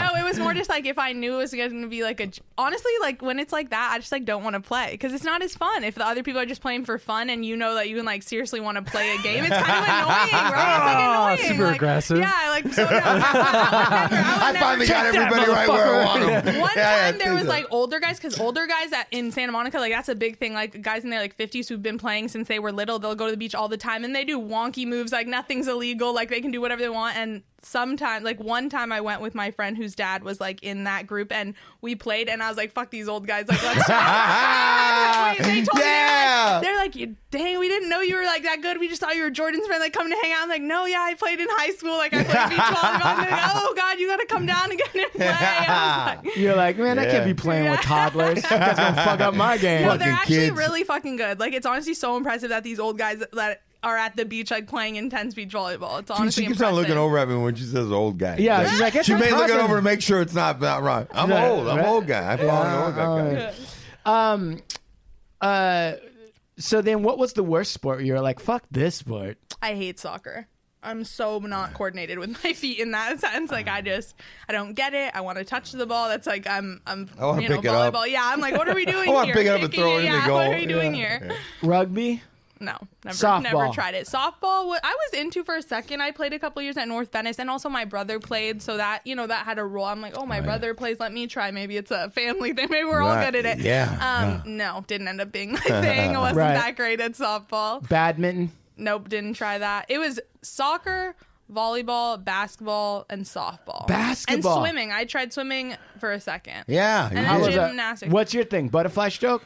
No, just freestyle or breaststroke. Right. Yeah, you were swimming for a while. Yeah, we did like a summer thing where you had to try it all. It was like diving, synchronized swimming, and swimming. Synchronized swimming. They're like old ladies. Jesus Christ! What was it? Like the senior citizen home. Like the senior citizen home. What? Did they play music? Yes. Yeah. You can hear it under the water. You can hear it under the water. Shut the fuck up! Did they put like speakers under the water? Yes. And so, what did you guys? And you guys would do these moves with legs in the air and then stand back up. And then you would go to these meets, and there's like a judge, right? And so you all line up, and you get in, and you do the one because we weren't like doing group synchronized swimming. It was like individual. So you would go in when it was your turn, and the judge would sit there, and you would do certain like three. It would be like 3 different moves that you would have to do for them. No, seriously, it was so fucking bizarre, and it was one summer, and I never did it again. I was like, what the hell? Dude, they should do a hip hop version of synchronized swimming. I definitely do. Right? Like NWA in the pool? For sure. How good would that be? That'd be good for the old people's People heart. do that already, for sure. You know what? I hate when I go to the gym and in the pool I see like old people exercising because I know they're just peeing. They're just peeing in that pool, man. All right. Well, Put your other foot out, Bird. Oh. Yeah, Dad really likes these shoes. They are good shoes. What are you wearing? These are the Bloodlines. The Air Jordan 1 High Bloodlines. That's a... Is there a lot of pressure being Steve Luciano's kid? No. Only the people he talks to know he's my dad. Like my friends don't know. Like don't. No, but in terms of dressing, like, is it like you're like, oh, this is the style man? He walks around with fucking Supermax every 2 seconds and and I'm not a style. Like I'm not someone who's like super into fashion. Like yeah, I like sneakers like on occasion, but this is my first pair of Jordans. I'm not any like sneakerhead. Like I'm not saying that, but no. Has your dad ever came in and you're hanging out with your friends now, of course, and they're like, who's that guy? Yeah, some of my friends don't know him because like he. No. I mean, like, who's that guy? They're like, what? No, not like who. They're more like, who, is that your dad? Like, or is that like someone? Is that like the security guard? Yeah, no, seriously. They're like, is it? I'm like, well, he was in gangs, but not anymore. I promise. No. What's that conversation he's a like? Scary looking guy. If you like didn't know, right? See, I told you, bro. Once you talk to him, no, I know you're right. He's got a smile like a fucking pancakes and syrup. But if I you're got wearing it. a t-shirt and you can see you're tatted up, you're a big guy, you have darker skin, like you're just an intimidating looking guy. Like, hey, wait a second. You know that. He tries to downplay. You know, like how like sometimes like hot people when you're like, oh, you're really good looking. They're like, oh, they're not. My brother is the perfect example of that. Oh my God. Like Vincent, you don't even realize how you're many so of hot. How many of your friends? All of them. They want to marry him. They're obsessed with him. Crazy. How annoying is it? Is it annoying to you? It's not. I'm like, whatever. I know my brother's good looking. Like, sure, go for it. I'm like, trust me, you don't want to date him. You're getting into something that you're not going to be ready to get out of. Like, you are not. You don't know what you're signing up for. No idea. You're gonna fly more than the pretty face. Right, you're gonna fly your plane right into the eye of the storm. I'm like, don't do it. Hey, but wait a second. Have you ever had friends where you're hanging out and they're acting one way? And they're like, you forget you, girl. I'm gonna do that. Right? They're doing whatever they're doing. Right? Like, you know what? I feel like education. We should do it. And then your brother walks in, and then all of a sudden they change. No. You've never seen that? No. Where they all of a sudden they don't know anything like the Brady Bunch show. No. You know, like real obvious. No, because my brother was never like around when I was like in high school with my friend, you know, because he's older. So by the time I was like having friends over, like doing that in high school, like he had moved out or he wasn't sober or whatever the case was, you know. So it was like he never really was like, it was more like when he was home in high school, he had cute friends that I was like, oh my God, Vincent's friends are over. I want to be friends with them, you know. But it was never. He really wasn't around my friends. Did you ever date one of Vincent's friends? No. I wish. And then now I'm like seeing them at like bars and stuff because now I'm older and I'm like, whoa, this is a weird like full circle moment. Yeah, that's interesting. But yeah. And so do you ever try to advise your brother? Are you older or younger than your brother? I'm younger. We're 4 years apart. Oh, so he was an older brother. Yeah, so we were never in school together either. No, but I mean, when your friends are over or if your friends see him, the older brother, he's definitely, because girls generally like to go a little bit older. Guys. Yeah, right, because guys are immature. Yeah. Sorry, what? Excuse me? I'm not immature. But don't listen to the last show with Rachel Sterling because I probably said some immature shit. All right, so, man, I never thought about that.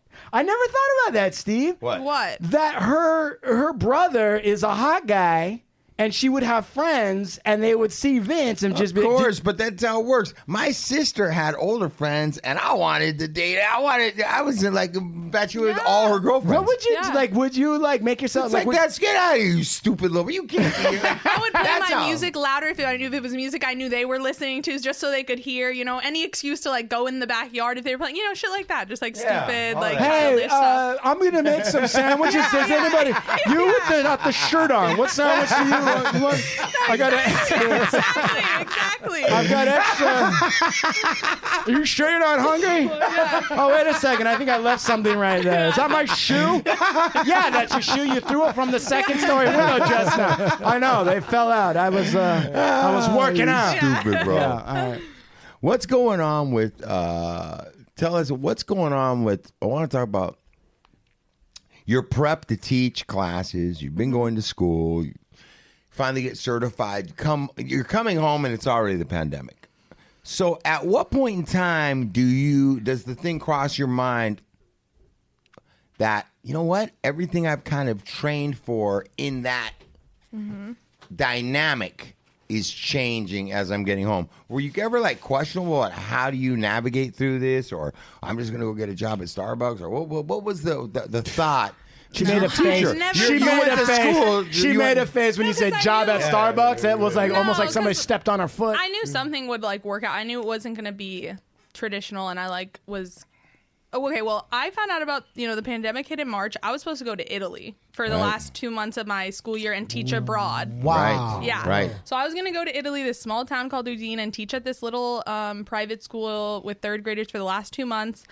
And then, like, literally a week before I'm leaving, it was already going on, but then it got really crazy. And then, my school was just like contemplating. They're like, this is too big of a liability, because this was like a big program. There were girls going all over the world to teach in different places.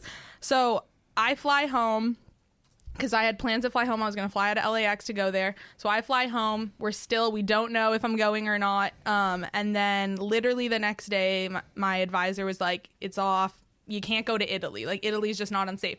I get a new host family in the Netherlands, a new school. They're like, this is where you can go. It's going to be fine here. You're safe. I'm like, cool. Switch my whole mindset. I'm like, cool, new family. I'm going to a new place, but I'm down. I just wanted to go abroad. That was like the whole point. I want to go teach abroad.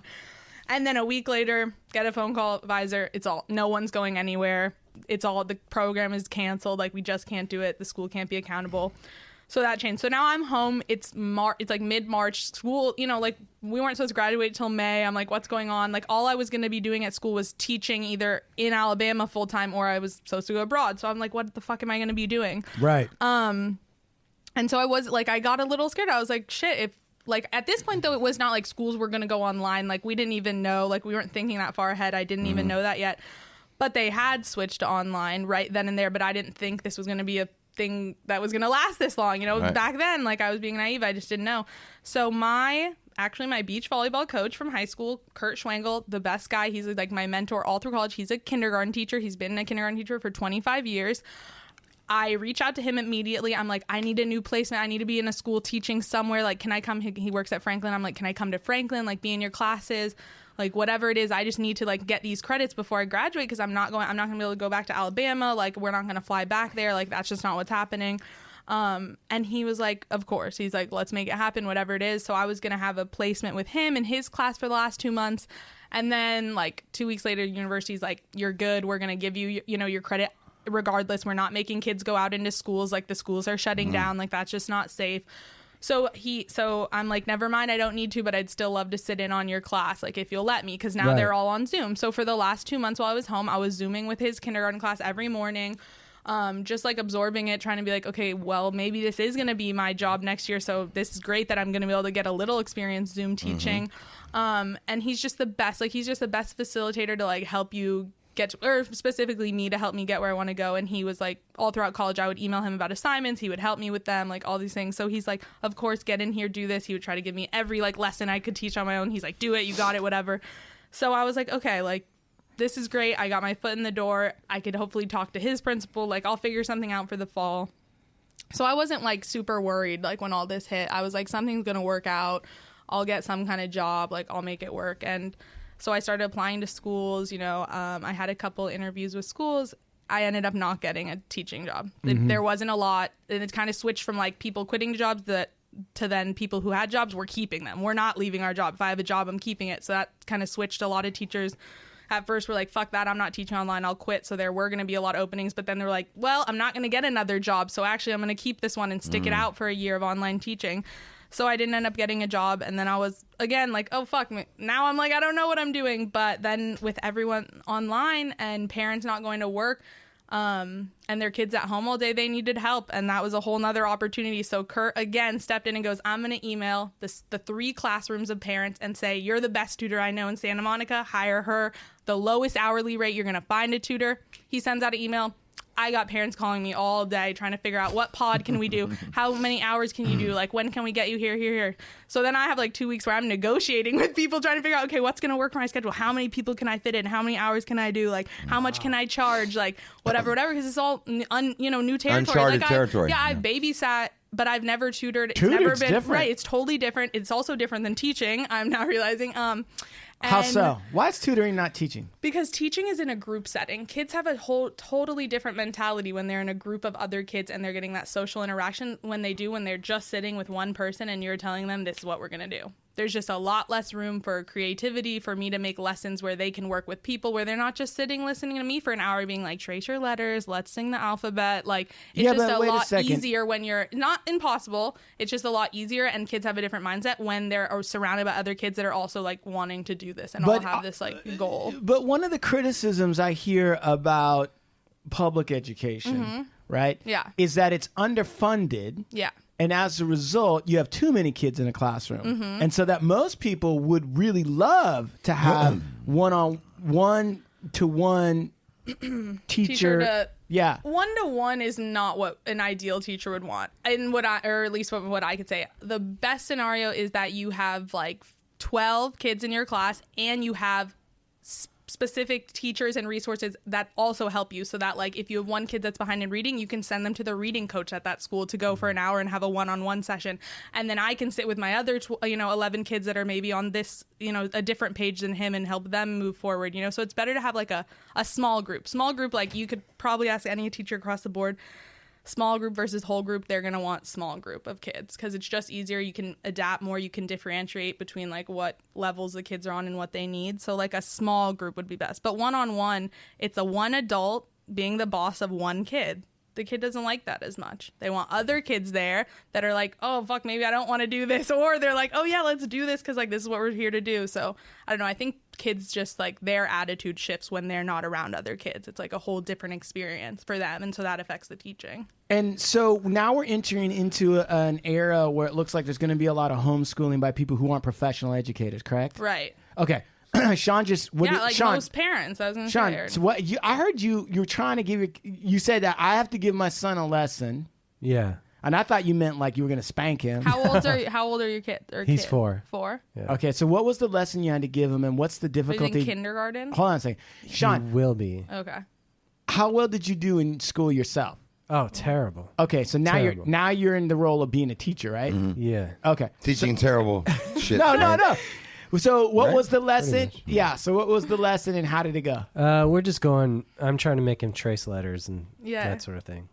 Okay. We got some paper with the lines on it. I'm drawing dots on the thing, like doing ABC. Yeah. H through K. Whatever. And does he connect the dots? He connects the dots, and then I make him do it on his own. Mm-hmm. Nice, and, dude. He's having a hard time. Yeah. What's the hard time? Staying in the lines and following. Yeah. When it's dots, he's fine. But then when you ask him to do, his own, it gets hard for him. What is his thought process about what this lesson is? This time is? Does he think it's plain? Does he think? What does he think? He thinks it. I think his concept is that it's a chore that he has to do. Yeah.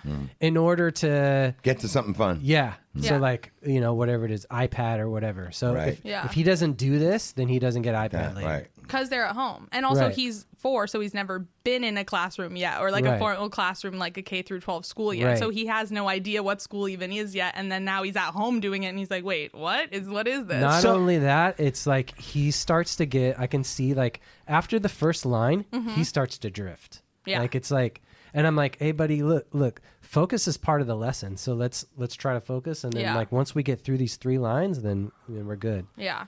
So yeah, it's focus is hard. And he went to a preschool where they were doing Zoom because the pandemic hit in the middle of this, and I noticed it like in Zoom.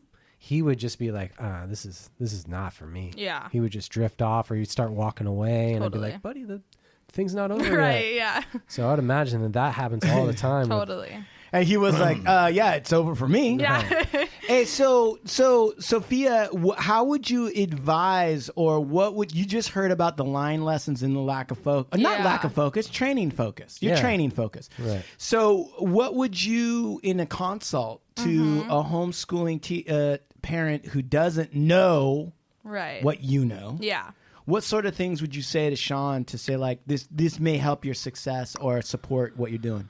I would say just take notes of like when he is focused, that like really drive in like as much as you can, and then when he's not, that don't push him to like keep going. If he like needs the break, take the break, tell him that's okay, like encourage the break if he needs it, but then know like the break doesn't mean it's over, like we're gonna come back to it. And again, just like try to be like understanding of that, like this is really hard for him, like he's 4 years old.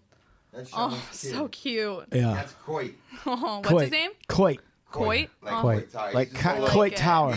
He's such a beautiful kid, man. Yeah. Also just your daughter. And then also just be as enthusiastic as you can about it. Even though it's not fun, make it the most fun you can. That's like always the best way to get kids to engage is if you're really into it, most likely your kid is going to be more into it, So let me ask you a question. You were talking about the different types of learners, like some are visual. Yeah. Does that apply to kids that are really young? I think it does to a certain extent, but you don't know yet because they're still learning how they learn, Right. So I think it's more of just like creating that relationship that teachers, try to do, or good teachers try to do, is just to like understand your student, talk to them, see what they like, see what doesn't work, try multiple things. With the younger kids, you have to try every single way, and then you kind of figure out which one works the best for that kid. Yeah, exactly. So what about the environment in which, like someone like Sean is trying to get their kid? Are there any recommendations about the setting that you would make? I mean, yeah, have a place that's dedicated to this is where we do our school each day. And if you can put his materials and things he uses all there and know that this is your desk, this is your school space, and this is where we're doing it every day, so that he knows, kids need routine. They need to know that like consistency, that this is what we're doing every single day, and then they adapt and they'll be able to, get in that routine. Yeah, kids need structure and routine. Isn't it true that you're homeschooling Big Lux right now? Now let me ask you. Now, Sophia, I want you to. Chumahan has spoken a couple times. Yeah. And he's spoken about, and I'm going to go real deep on. Do it. What education is looking like. Yeah. And what they're trying to do with education in private schools. Yeah. I heard this a little big, bit. Okay. Oh, you did? Was I full of shit? Was I full of shit? No. I didn't think you were full of shit. So, Juman, I want you to run by your concept. By us to bring us up, like they're trying to remove all the real history because they don't want anybody knowing that shit. You're not full of shit, yeah. On that, I heard you about that and about just like trying to make everything either homeschool or private because they want a certain agenda and curriculum. Right. I don't think that's bullshit at all. Yep. Bring us up the topic on what is that. I think that in public school where it's super limited to like what teachers can say and do and what they can talk about and what they can't talk about, like I've watched a history lesson in a 5th grade class talking about what were we talking about? Slavery. We were talking about slavery, and it was so censored because like they're kids, so we can't tell them everything. And it's like, yes, to an extent, sure, when kids are young, there are certain things that you shouldn't tell kids or that they need to learn at a certain age. But like our history and like the horrible things that happen are something that like we could deliver in a manageable way for kids, and we choose not to because we don't want to. Yeah, so a couple of things. Number one is I feel like public education, the powers that be in the last 30, 40, 50 years, I'm just going to say it. I don't give a fuck. Conservative, and I don't even actually believe these are real conservatives. Like when I think of a conservative, I think it's somebody who's like, less government, But there's this group of people that call themselves the conservatives that are really into dismantling public education. So right? The Secretary of Education currently would love to dismantle public education. She's doing everything she can. Yeah. And as a result, right, they have restricted funding so that these public education jobs do not pay well. Yeah. Right? And so you can only get two types of people in that situation. And by the way, it's not a free market system. You get two types of people in that situation. Two types of people are people that are very dedicated like you, right, who have a higher purpose, or people who just, they can't get a job anywhere else, and this is like where they're going to go and maybe get summers off. Yeah. Right? And so in my mind, I was like, you know, the Constitution and the Founding Fathers thought public education was so important that they said that is an entitlement that every citizen has, a public education. Yeah. Right? So they know they can't fight against that, so they've tried to do everything they can to water it down. It should be that it's such a high-paying job for what you do that you have the top people competing for it, and there's not enough space. Right? So a lot of the, even like some of the best people can't get in because the best is in it because the best is going to make $600,000 a year on this. And we could afford that, actually. Yeah. That could be afforded. Yeah. Okay. Also, you make money off people, like every dollar you invest in education, they say there's a $7 return. That's a big fucking return. That means if you actually put in the time and have kids educated and go on to college and do careers, that like there's going to be a return for that. But like we're not putting in the effort. We don't have the money. We're not putting in good teachers that'll do that. So it's so true. And on top of all of that, that successful, highly educated, high-performing students from those successful, highly educated, high-performing teachers are going to go on to create industry that is successful and high-performing that is going to go on to pay taxes. Yep. Right? Exactly. Yeah. And you're going to actually get a bigger return. Yeah. That's how that works. That's the flow. Right. Now, part of the problem is, and as you know, so you have that aspect going on. So once public education and the standards for public education are watered down enough, then history, the actual history, gets rewritten or whitewashed or just plain not talked about. Right. And you start developing these class system or these classes of kids who don't know what really happened in history. Yeah. And then that's how, on some level, you can get into a situation where a young professional-minded lady who's going to Alabama, right, would be shocked to see that there are people in her generation that are racist. Yeah. And are illogical. Yeah. And can't believe it. I was in a bubble, just as they're in a conservative, Republican bubble in Alabama, to say, like, I was in a bubble here. I was not exposed to all these things that were going on in our country. From what the seat that I sat in, it seemed like we had moved past those things, or things were getting better. Being in Santa Monica, going to Samo High, being in this place that's like super progressive and open and accepting, even though it isn't all of it. Like there's segregation even within my school, Right. So it's interesting that, and education plays a big role on that we weren't just not taught everything that we maybe needed to be taught. And so now allowing COVID to spread, and I believe creating a climate where there's school shootings in public schools, I believe is part of an effort to devalue public schools or make it a dangerous place or to further disrupt it in favor of homeschooling. Yeah, parents don't want their kids there because they don't feel safe with their kids there. Right. And I think that now we're at a place in the pandemic where it may very well be that we're not going back to the way it was in public schools, that buildings and those kinds of gatherings might not return. And, my first thinking on this, Steve, when I talked about it on the show was that, we've got to resist that. But now my thinking is, after actually just today listening to Birdie talk about what she's doing right now, which is kind of tutoring and working with other, now I'm realizing Birdie has a huge opportunity, not just tutoring the kids, but tutoring parents, educating parents on how to homeschool. Yeah. Right? Oh, wow. Yeah. Right? That's a huge...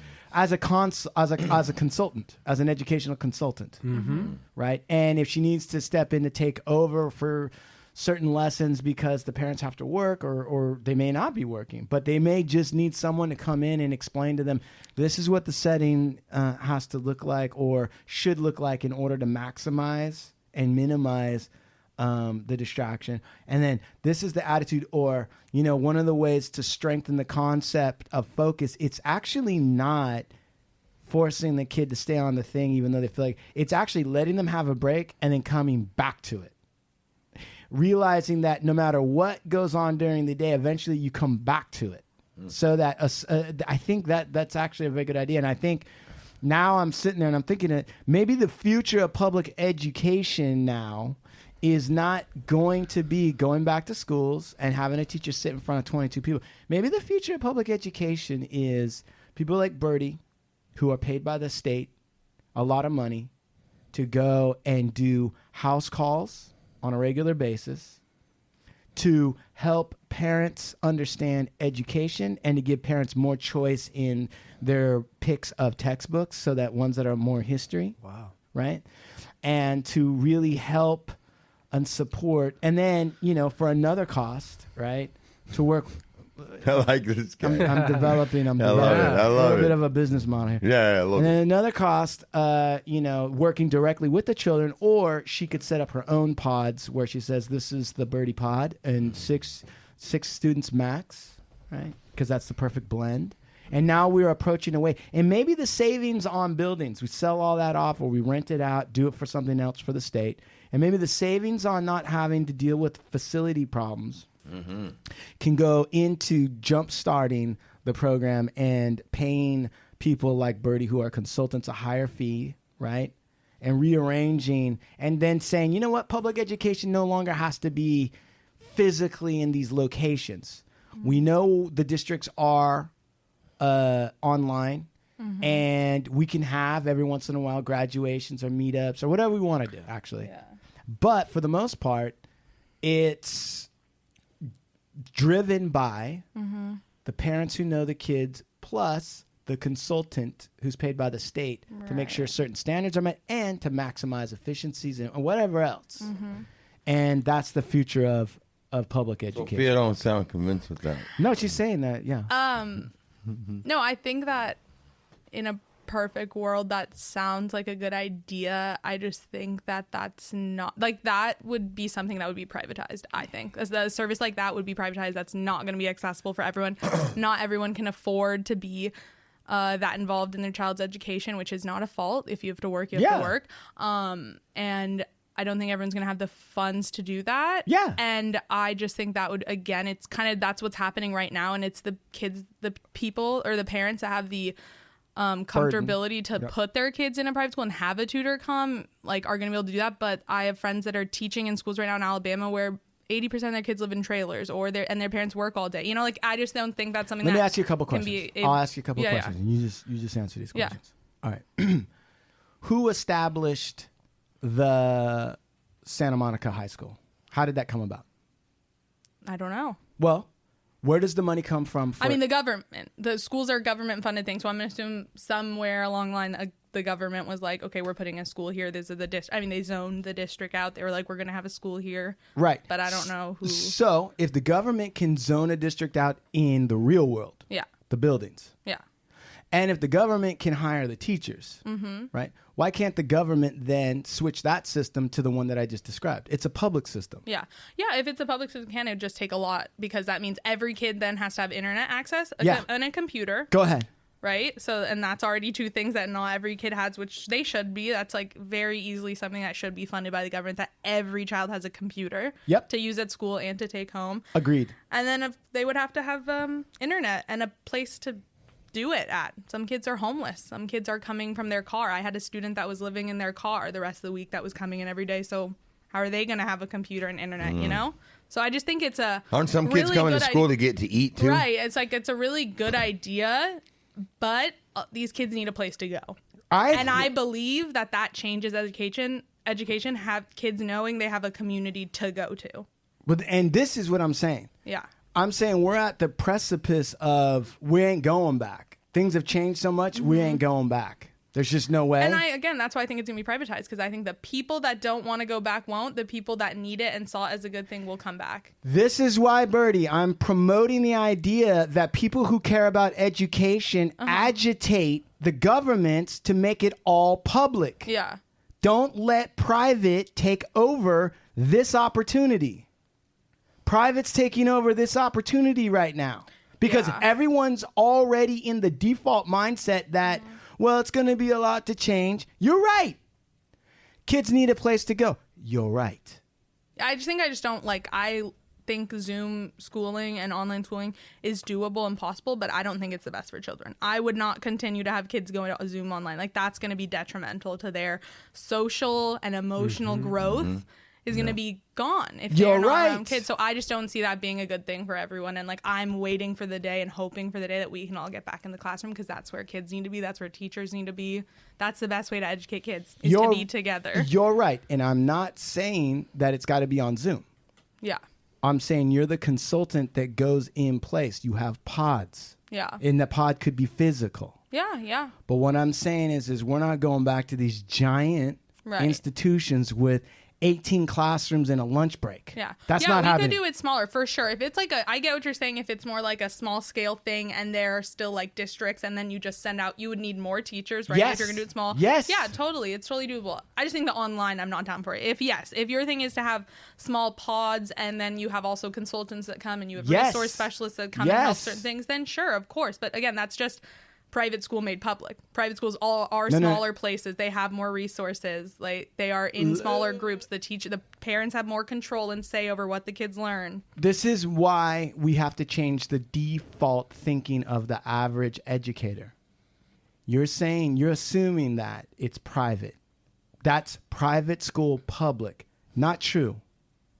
Private school has taken the best of public and made it private. Right, yeah. So I'm saying we would have to reverse that, and now it would have to be distributed. And that's why I'm saying it's going to take us to agitate. If we sit back and just see what happens, it's going to go the way you were saying.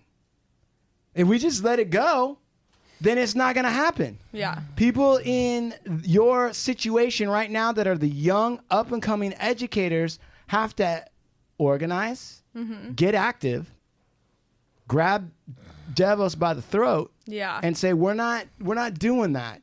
We're putting back, we're going to adjust public education to reflect what's needed now. We're not letting private take over this space. Yeah. Does that make sense? No, yeah, that makes sense. And Steve, what do you say about that? Boy, man, I just think it's, I think that there's a lot of right to both of them. I think, I agree. I think that the aspect, listen, I agree right off the top that the computer screen thing, like, that's a temporary fix, but that can't be good. And the same reason that parents make you get involved with sports. It's like you learn from... I believe that some people learn more from interacting with people than they'll ever learn in a classroom. I'm just the facilitator to the learning. Like, the learning is happening all the time. And I think that some of the online stuff, and not that we're all talking about, and not certainly not necessarily what you're talking about, Juman. Right. But the flip to this online is more of this by yourself, away from everybody, computer screen, pushing you further alone, you know? And I think that, like, I think just in trend, I think people want personal experiences. We're being held back by COVID. But before COVID, I think people were already on this trajectory of, like, they wanted personal experiences again. Agreed. Like, they wanted special. They wanted interaction. They're getting sick of that. And so I think we're suppressing, and now it's happening in education. And I think that we've already been showing how fucked up being in front of this fucking computer thing, screen, computer, for hours and hours, and becoming dependent on that is not serving us. So I hope that we go back to it, but in a better way. They look very different. It will look different, but yeah, I want to get back there. So if anybody wants to hire you, Birdie, to tutor, how do they get in touch with you? Well, so far it's just been word of mouth. Okay, right now, so who do I talk to? I mean, you could talk to me. Right. Sean, show Birdie a picture of my daughter. Yeah. But yeah, it's been word of mouth. I don't have like if you're referring to, like, I don't have like a website or anything. Oh my goodness. Look at that. Yep. Look at that. Yeah. So cute. Yeah. Oh my goodness. Look at those cheeks. Eat them up. So cute. Eat her up. What's her name? Tigra. What does that mean? It's from a one-hit wonder hip-hop group. We're the girls that like to go boom. We're Tigra and Bunny, and we like the boom. And we just thought Tigra sounded like a very strong name. And so we went with that. Nice. I mean, that's really it. Wait, that's so funny. I've only heard that song on TikTok. Are you serious? Yeah, it's like a very popular audio used on TikTok. It's so funny. Yeah, let's see. When you started saying those words, I didn't. Let's see if I can find it here. Yep. We like them smart. Yeah. Your daughter knows. From TikTok, though. Stop. What happened? How about the ones we especially like? Which ones? You know, the ones with the cars that go. Oh my God, he's doing it again. What? That's little Tigra's theme song right I love it. I love it. She was born with a theme song. She was born with a theme song. Yeah. Me and the posse. But I'm gonna tell her, you better not act like these girls in the song. Well, you didn't set her up too good then if you named her after that. No, I'm sure she'll be great.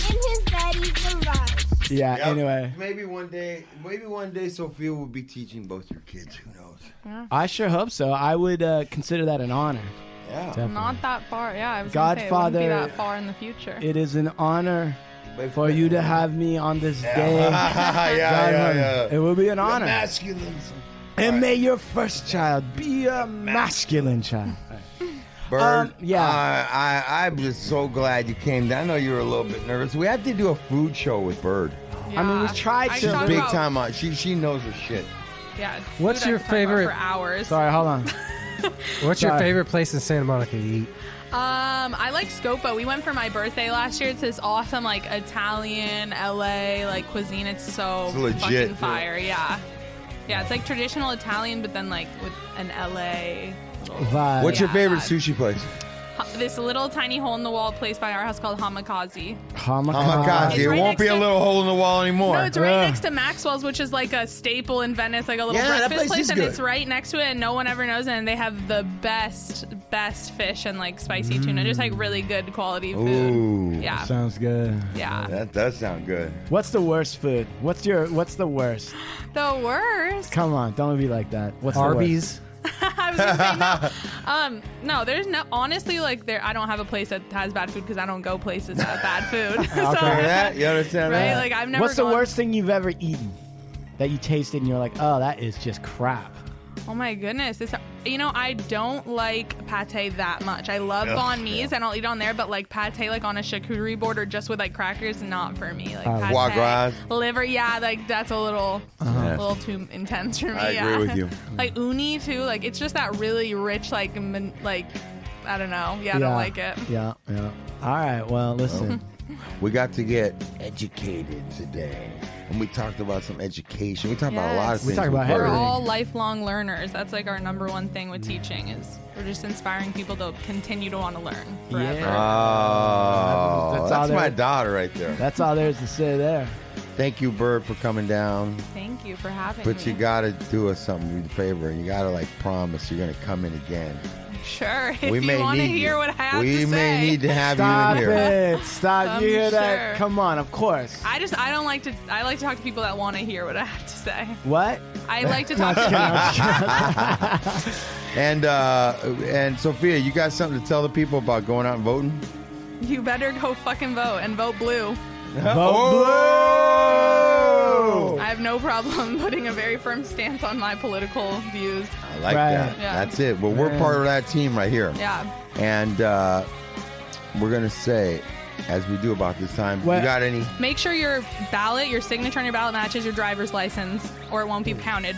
Just going to throw that out. There you go. Good. Just made a Sorry, weird that's thing. like a really important thing. It's just voters' right. Yeah, so make sure it matches your driver's license. Perfect. Listen, I want to give a shout out to J1987 Instagram. I want to give a shout out to Juan Ma. You know who you are. Uncle Bob, you know who you are. Games with a Z, IG, you know who you are. Fidel, can you Castro? Hey, what's that smell? Fidel. All right, big shout out to you and big shout out to, hey guys, if you want me to shout you out on Instagram, they didn't ask this. They constantly hit me up with what they like about the show, what they don't, so I'm just giving them some dap. But dude, some of your names, I don't understand what the fuck, how to even say it. Alex Tomkey, all right, whatever that is. Jorgito, St. James Sense, Grace Cecilia, Bob the Builder, Calco 5522. And I want to give a big shout out to somebody on Instagram called Stephen Lucky Luciano. I don't know who that is. I am Jennifer Suzette, that farm life. Dude, Sean Lewis, what is up with your Instagram picture, bro? That doesn't even look like you. Yeah. Which one? Look, have you noticed that? Did you look at that? Look at that. You look like a weird fucker. He can't even see it himself. Yeah, he's wearing a hat and he hardly, I don't know. What are you wearing? It's a mask. You look It's the mask, but it's like lifted up. Tell him about the law firm. Ovando Bone LLP. We wear braids to court. We wear braids to court. So MFers know that you're represented by the first founding fathers of this country. He may or may not be armed with a stone weapon. May or may not be armed with obsidian. You got the builders, executive producers? Dude, he got blown up. Do you want to get a shout out to any? Oh, Sean, listen, hey, we're doing a Fiverr. It's called Sean Fiverr. He may, depending on if the amount's right, he may drag his junk all across the keyboard or... Yeah. Hey, $5,000? Salmon slapper. Salmon slapper. Listen, let me jump in and just give a shout out. Supermax Hardware launching October 20th, 10 days from now. Vibes rolling papers, cookies. Shout out to Esteban Oreo and the Soul Assassins. Everybody in the city of Santa Monica, California. Keep tuning into the Hard Luck Show and keep your eyes open for H2K. Hey, Hard to Kill. Is there any chance that we can get like an Esteban Oreo exhibition match between Robert Standish and Sean Lewis with headgear? Absolutely. That's Sean, easy. would you do that? Yeah. Yep. Okay, right. we'll get that going. How much do we need? Yeah, not a lot. Send me money, man. Let's get it going. We'll cover the whole fucking thing. Adios, amigos.